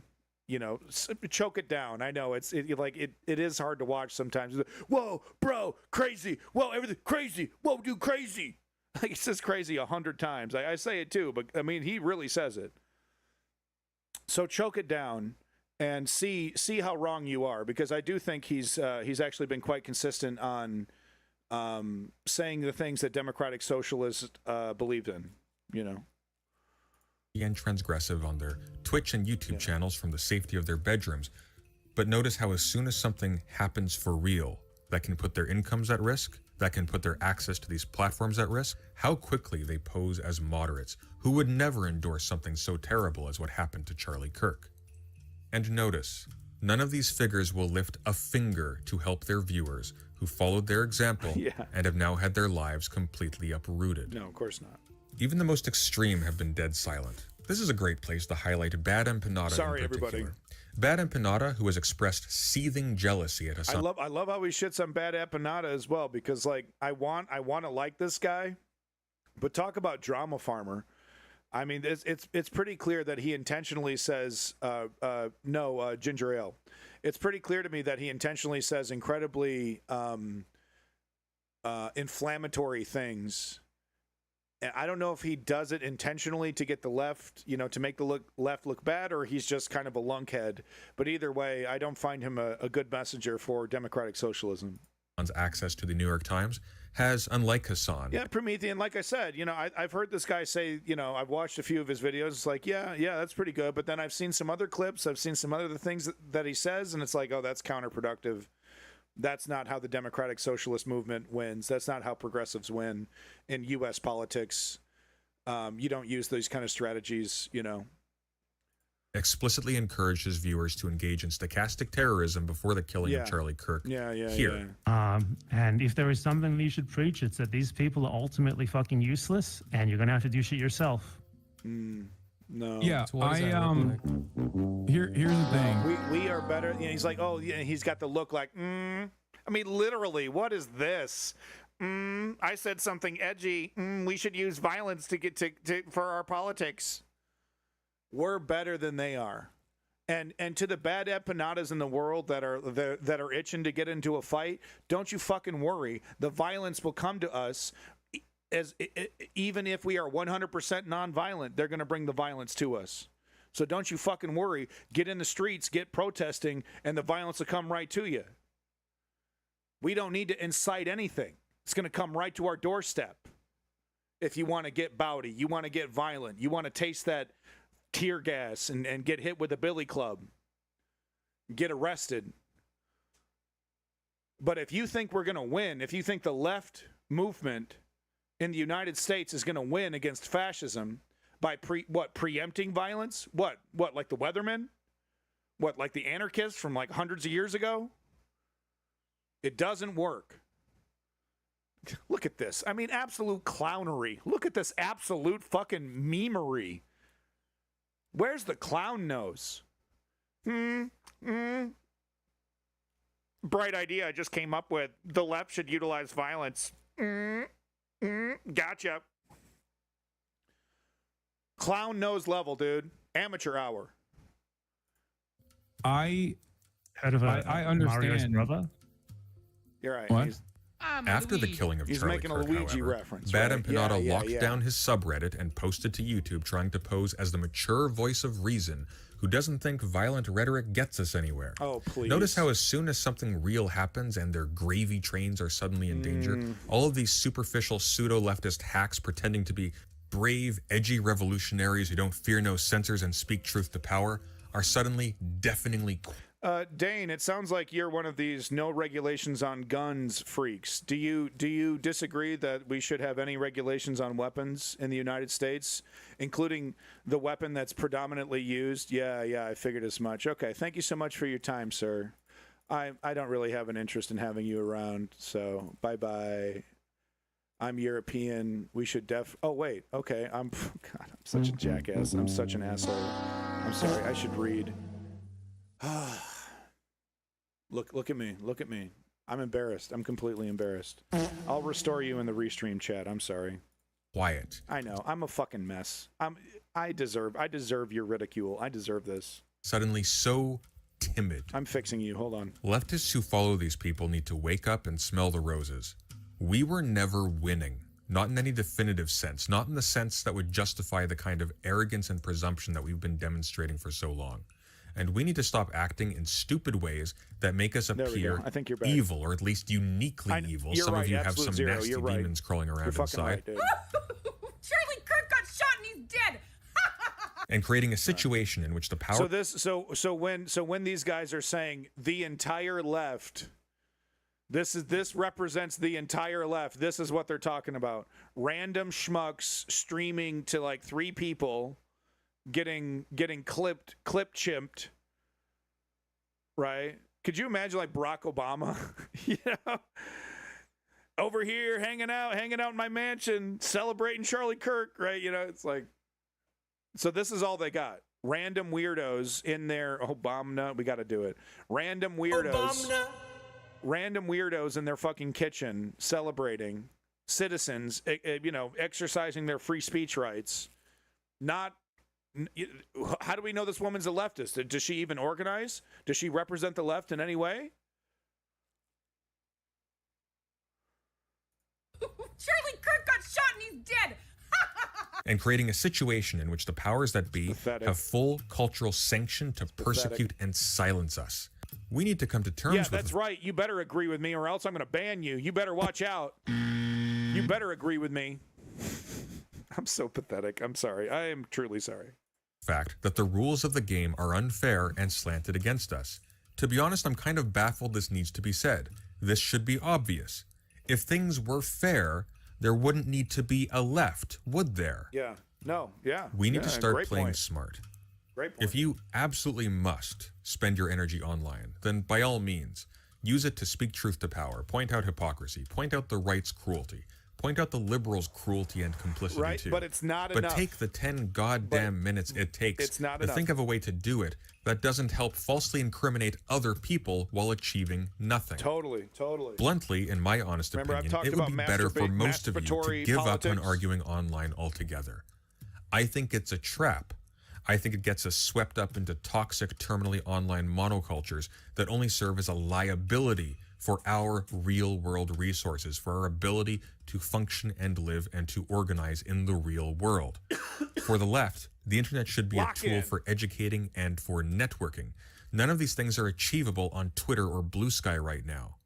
They are merely vampires of time at best and reputational and economic hazards at worst. Totally. And that's leaving out entirely the fact that on X, Elon has access to all of your private messages and will do absolutely nothing to protect you from insane right-wingers stalking you into your private life. Yes. We don't win by acting like crazy people in these spaces.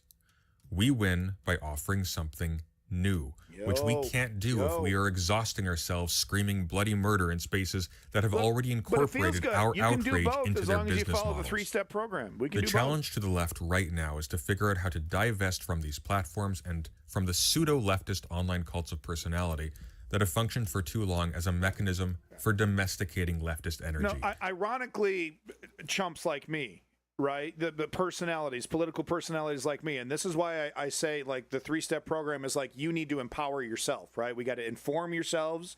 We got to sign up and show up, and you got to put in the work like some guy I used to know. Okay? We got to put in the work. It's me telling you, I can't do this for you. You need to empower yourself. You can join others. You don't have to be a leader. You can be a proud follower of a movement. Okay? But it's up to you. Yeah, we watched some clips in this video, female eunuchs. Exhausting it on useless spectacle that does nothing for us. We will have made real progress in terms of equipping the left for the present age when we learn how to respond. Chilling Jazz, that's up to you. That's up to you. Use Google, like, what are you into? Are you into animal rights? Are you into human rights? Are you into constitutional, attacks on liberty? Are you a communist and you want to find communists in your area that are doing that is doing active organizing? Like, what was it? What is the answer? Is it Answer? The Answer? Yes, the Answer Coalition in San Francisco. It's up to you. Right? This is why step one is so important. We have to inform ourselves so we know where we stand, what we're talking about, what we stand against, and what we stand for. That's why step one is so important. But it's up to you. It's up to you. And look, there's a big list of protests here, right here. Big list of protests here. You're like, I don't know. Here, type in your state. Find the first one. Go here. Find the first one in your state at a time that's convenient. And put it in your calendar and go regardless, right? Sorry, birth of my child, can't do it. Just kidding, right? Sorry, Timmy, this is more important. The blop, you got the blop. Okay, so go. Just go, baby. Just go, especially if you're single. Holy shit, if you're single. Go. Right now, leave. Homonyms, maybe, because if J.D. Vance wins, Trump's out of the way, but the real nightmare begins with J.D. Vance. If this Republican institution wins, they're going to rewrite history, and they're never going to let go. We could be like a Russia, right? Where it's just like, we're never getting rid of this guy. This empire is never going away. It's up to us. It's up to liberty-loving Americans to do something about it, because we're the only ones that want this. Oligarchy doesn't want this. Political institutions don't want this. We want it, so we need to demand it. Respond to something like what happened to Charlie Kirk, not with performative cruelty, not with false conciliation, but with total, indifferent silence. The correct response to what happened to Charlie Kirk, ladies, especially in the absence of any clear information concerning the motives and associations of the killer, but either way, was not to debate whether they represent the left or not to litigate what the ideology of the killer is or isn't. The correct response, the winning response, was always to say nothing. This response was foreclosed to us, however, because too many of us are plugged into cults of personality. This is utopian to think that this can happen, buddy. You got to pull your head out of your ass. What are you talking about? Say nothing. You can't expect a couple tens of millions of people to agree in unison to say nothing. The fuck is wrong with you? Come up with a better idea. That ain't happening. Bad empanadas, like Vosh's, like Destiny. Okay. So he's not saying everybody. He's saying people that should know better, people that are plugged into politics, people that are political commentators. They should know better. Okay, that's fair. That's fair to say, right? Because you can't expect your average civilian to know. Oh, this is counterproductive to the progressive movement. What are you talking about? They don't even know the difference between a progressive and a liberal, right? So. What are you going to do about that? Jack and shit, okay? But what the left, the talking heads, but like I said before, honestly, good luck trying to find any of these talking heads that celebrated the death. But he's not talking specifically about that, I don't think, right? He's talking about the bad empanadas, like seemingly intentionally using, like I said, counterproductive inflammatory rhetoric, the destinies.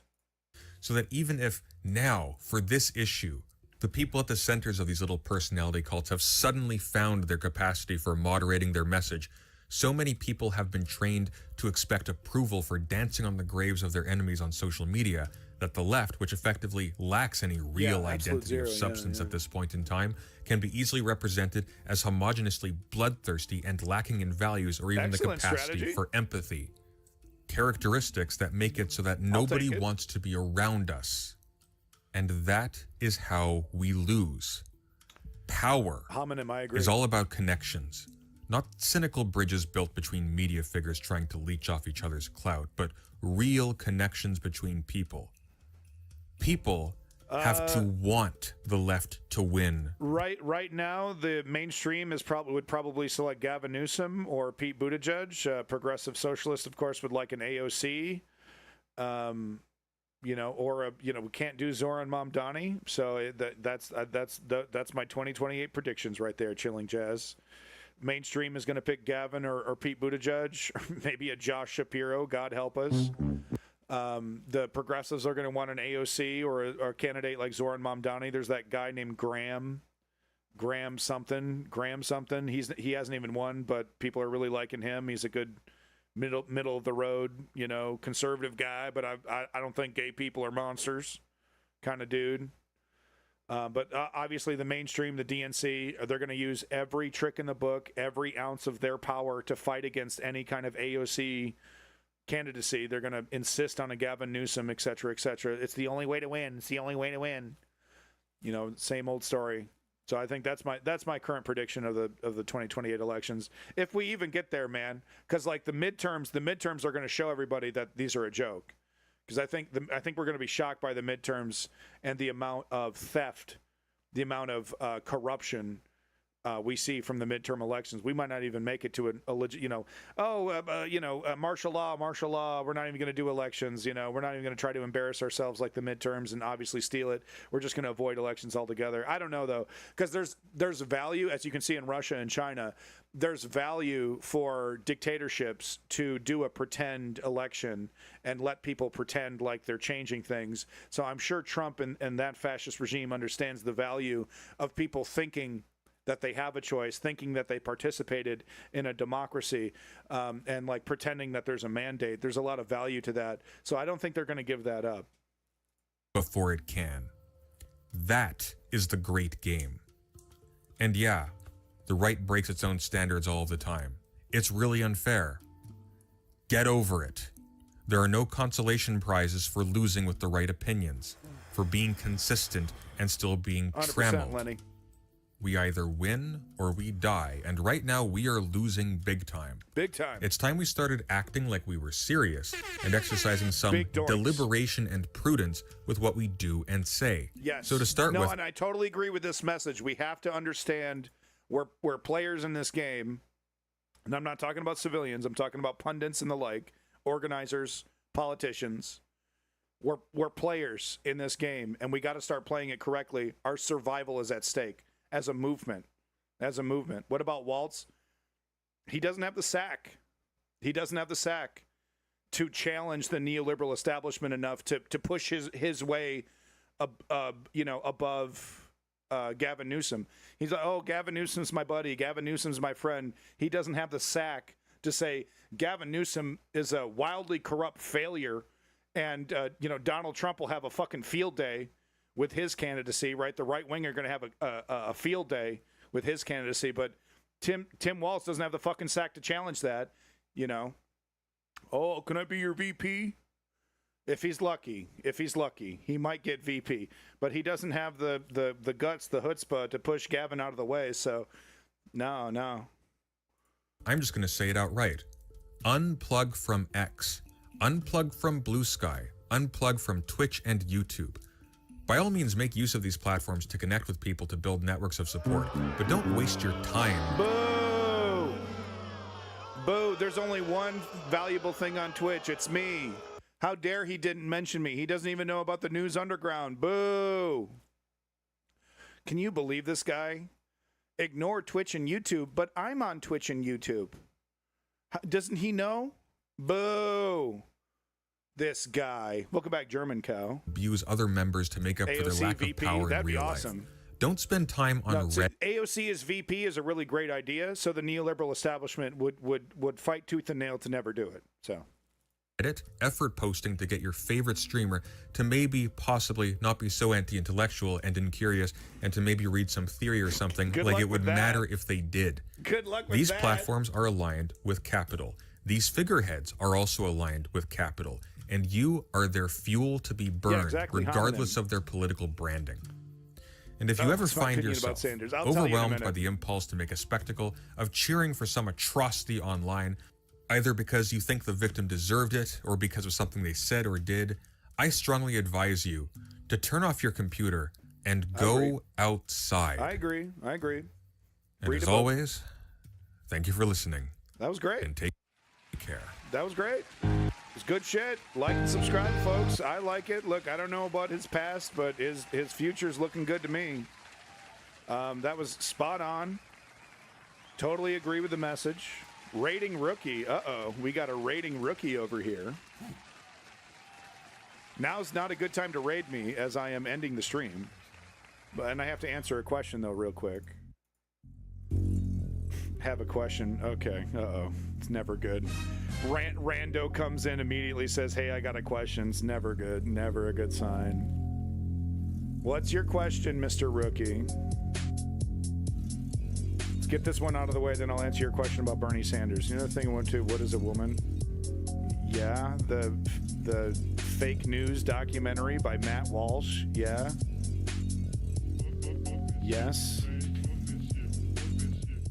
Yeah, the anti-trans fake documentary, pseudo documentary.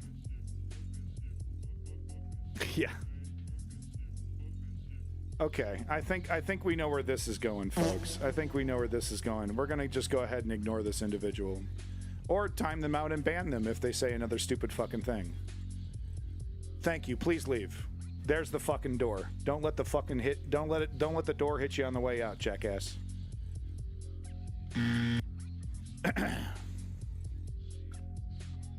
Average person is not on the board with the political violence and big elevator. Please go touch some grass. Yeah, homonym. I mean, it's like, well, And of course, he kept the focus on Vosh, the Destinies, the Sans, you know, the people like me, right? Where it's like, we have to be politically responsible. We're playing a game here. We should be playing to win it. You know, we should understand when we criticize and understand the necessity for unity. What the fuck was that? Just a right winger who's like, is this a right wing? I saw you had a beard. Is this a right wing safe space? Is this a bubble where you're going to repeat my opinions back at me, sir? That's what that was. Just really quick before I leave, to answer your question about Bernie, what's my opinion? I think Bernie was a phenomenon in 2016. I think he had the potential to be the face of the progressive movement in the United States. And of course, it was stolen from him. We all know it was stolen from him. And Bernie's biggest mistake in my eyes, outside of is he still even now refusing to call Palestine a genocide? So even still, you know, like outside of my criticisms I have of Bernie of not criticizing Israel enough, and he does criticize Israel, but he also doesn't acknowledge that it's a genocide yet. He still gives that pass to Israel. So, you know, that criticism aside, my biggest criticism of Bernie is that once the election was stolen, he went back to that institution. He didn't say we're doing a new party, we're doing it like everyone's voting independent. He had that power. Amazingly, he had the power to tell American leftists like Democrats and right-winger independents, go a different direction. We're going to attack this neoliberal establishment. They stole this from you. That was the moment. And he did not take that moment. He wanted to stay friends with Nancy Pelosi. He didn't want to get Dennis Kucinich. He didn't want to get, who's that amazing I never remember his goddamn name, but he's amazing. He did the seatbelt safety laws. He's, you know, God damn it. I got to remember his name. Nader. God, you guys are smart. Nader, yes.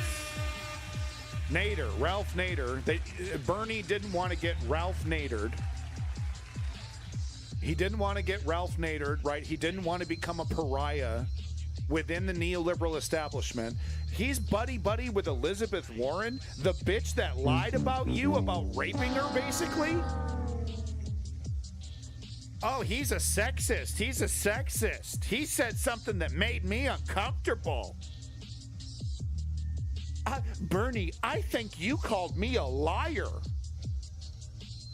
That was a direct assault on Bernie. That was a direct assault on the leftist movement that wanted Bernie. And now he's buddy with this snake in the grass. Welcome back, Seneca. Yeah, we're winding it down here. We're closing it up. So that's Bernie outside of his, you know, playing games with the Israel Gaza genocide.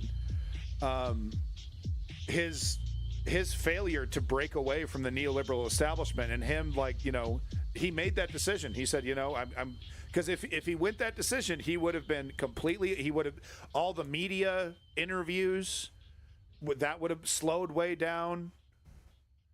All his buddies in Congress and everything, like all those relationships that he's built, those would be cut off.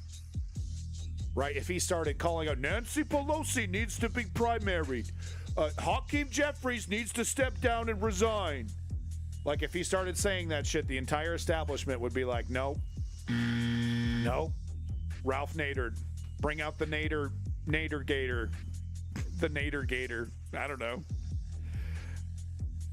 They just feed you to an alligator. I don't know. I don't know what they do. I don't know what Nancy Pelosi's cooked up. So that's my criticisms with Bernie, is that he had an opportunity to start the next American progressive revolution, and he decided to keep his friends inside the neoliberal establishment instead of doing that. He had that opportunity. If you were there, if you were there and you felt it and you experienced it like I did, you know there was a moment where he could say, Hillary stole it, the DNC stole this, I'm not shutting up about it. Yeah, Bernie who? Now it's Bernie who? I mean, he's doing the anti-oligarchy tour, but he's still not naming names.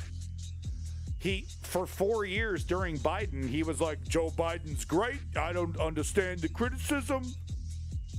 Right? Played the fucking game. He played the fucking game, and at the end of the day, he supported the neoliberal establishment. No problem, Nightbird. I should probably shut up. I'm just so disappointed, right? Like every time someone asks me about Bernie, I just like, man. You could have been the one. You could have been a contender. And that's the Salazam, that's where the Zoran Mamdani template comes in. Now, of course, Zoran Mamdani can't be president. We can break every other constitutional norm and everything else. We can piss all over that, but that one has to stay true no matter what. And I guess I agree with that. But it's the Zoran template. It's Americans born in America following the Zoran template. That's who flips the board. Naming the neoliberal establishment, criticizing the oligarchy, and saying, you goddamn right I'm going to tax you. Get ready.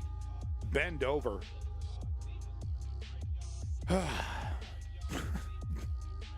Too graphic. Yeah, R.I.P. Robert Redford. That does suck. No war but class war. 100% correct. It's not left or right. It's down versus up. It's a class war. But yeah, no, R.I.P. to Robert Redford. Legendary actor, incredible talent, incredibly talented human being, Robert Redford. Amazing movies. Have a good night.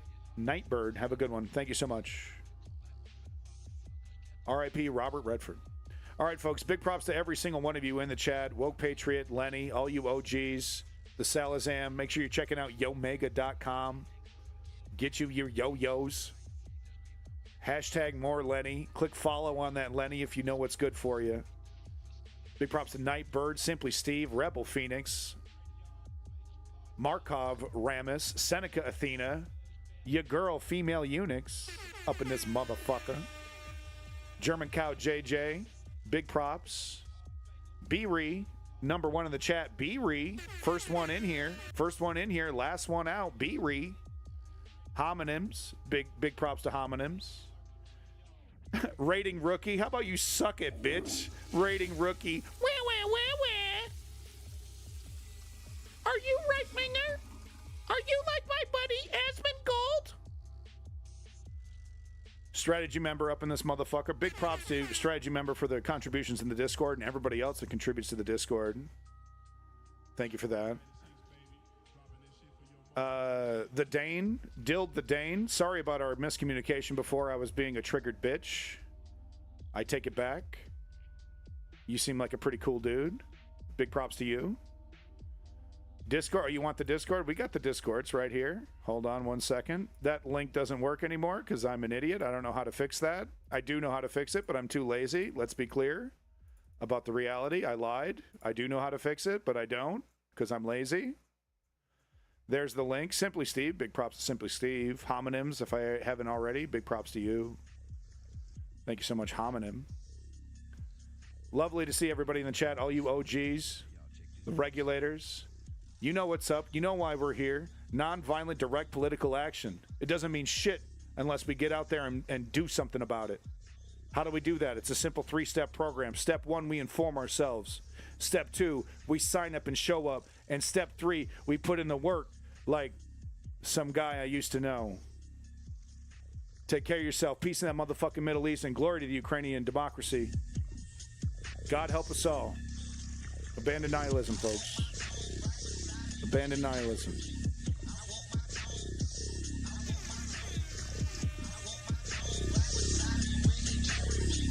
Thank you, Seneca. HP shouting. HP shouting.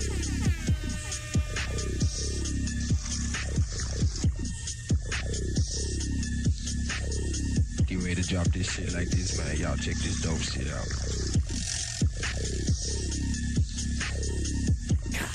I feel so fucking pumped.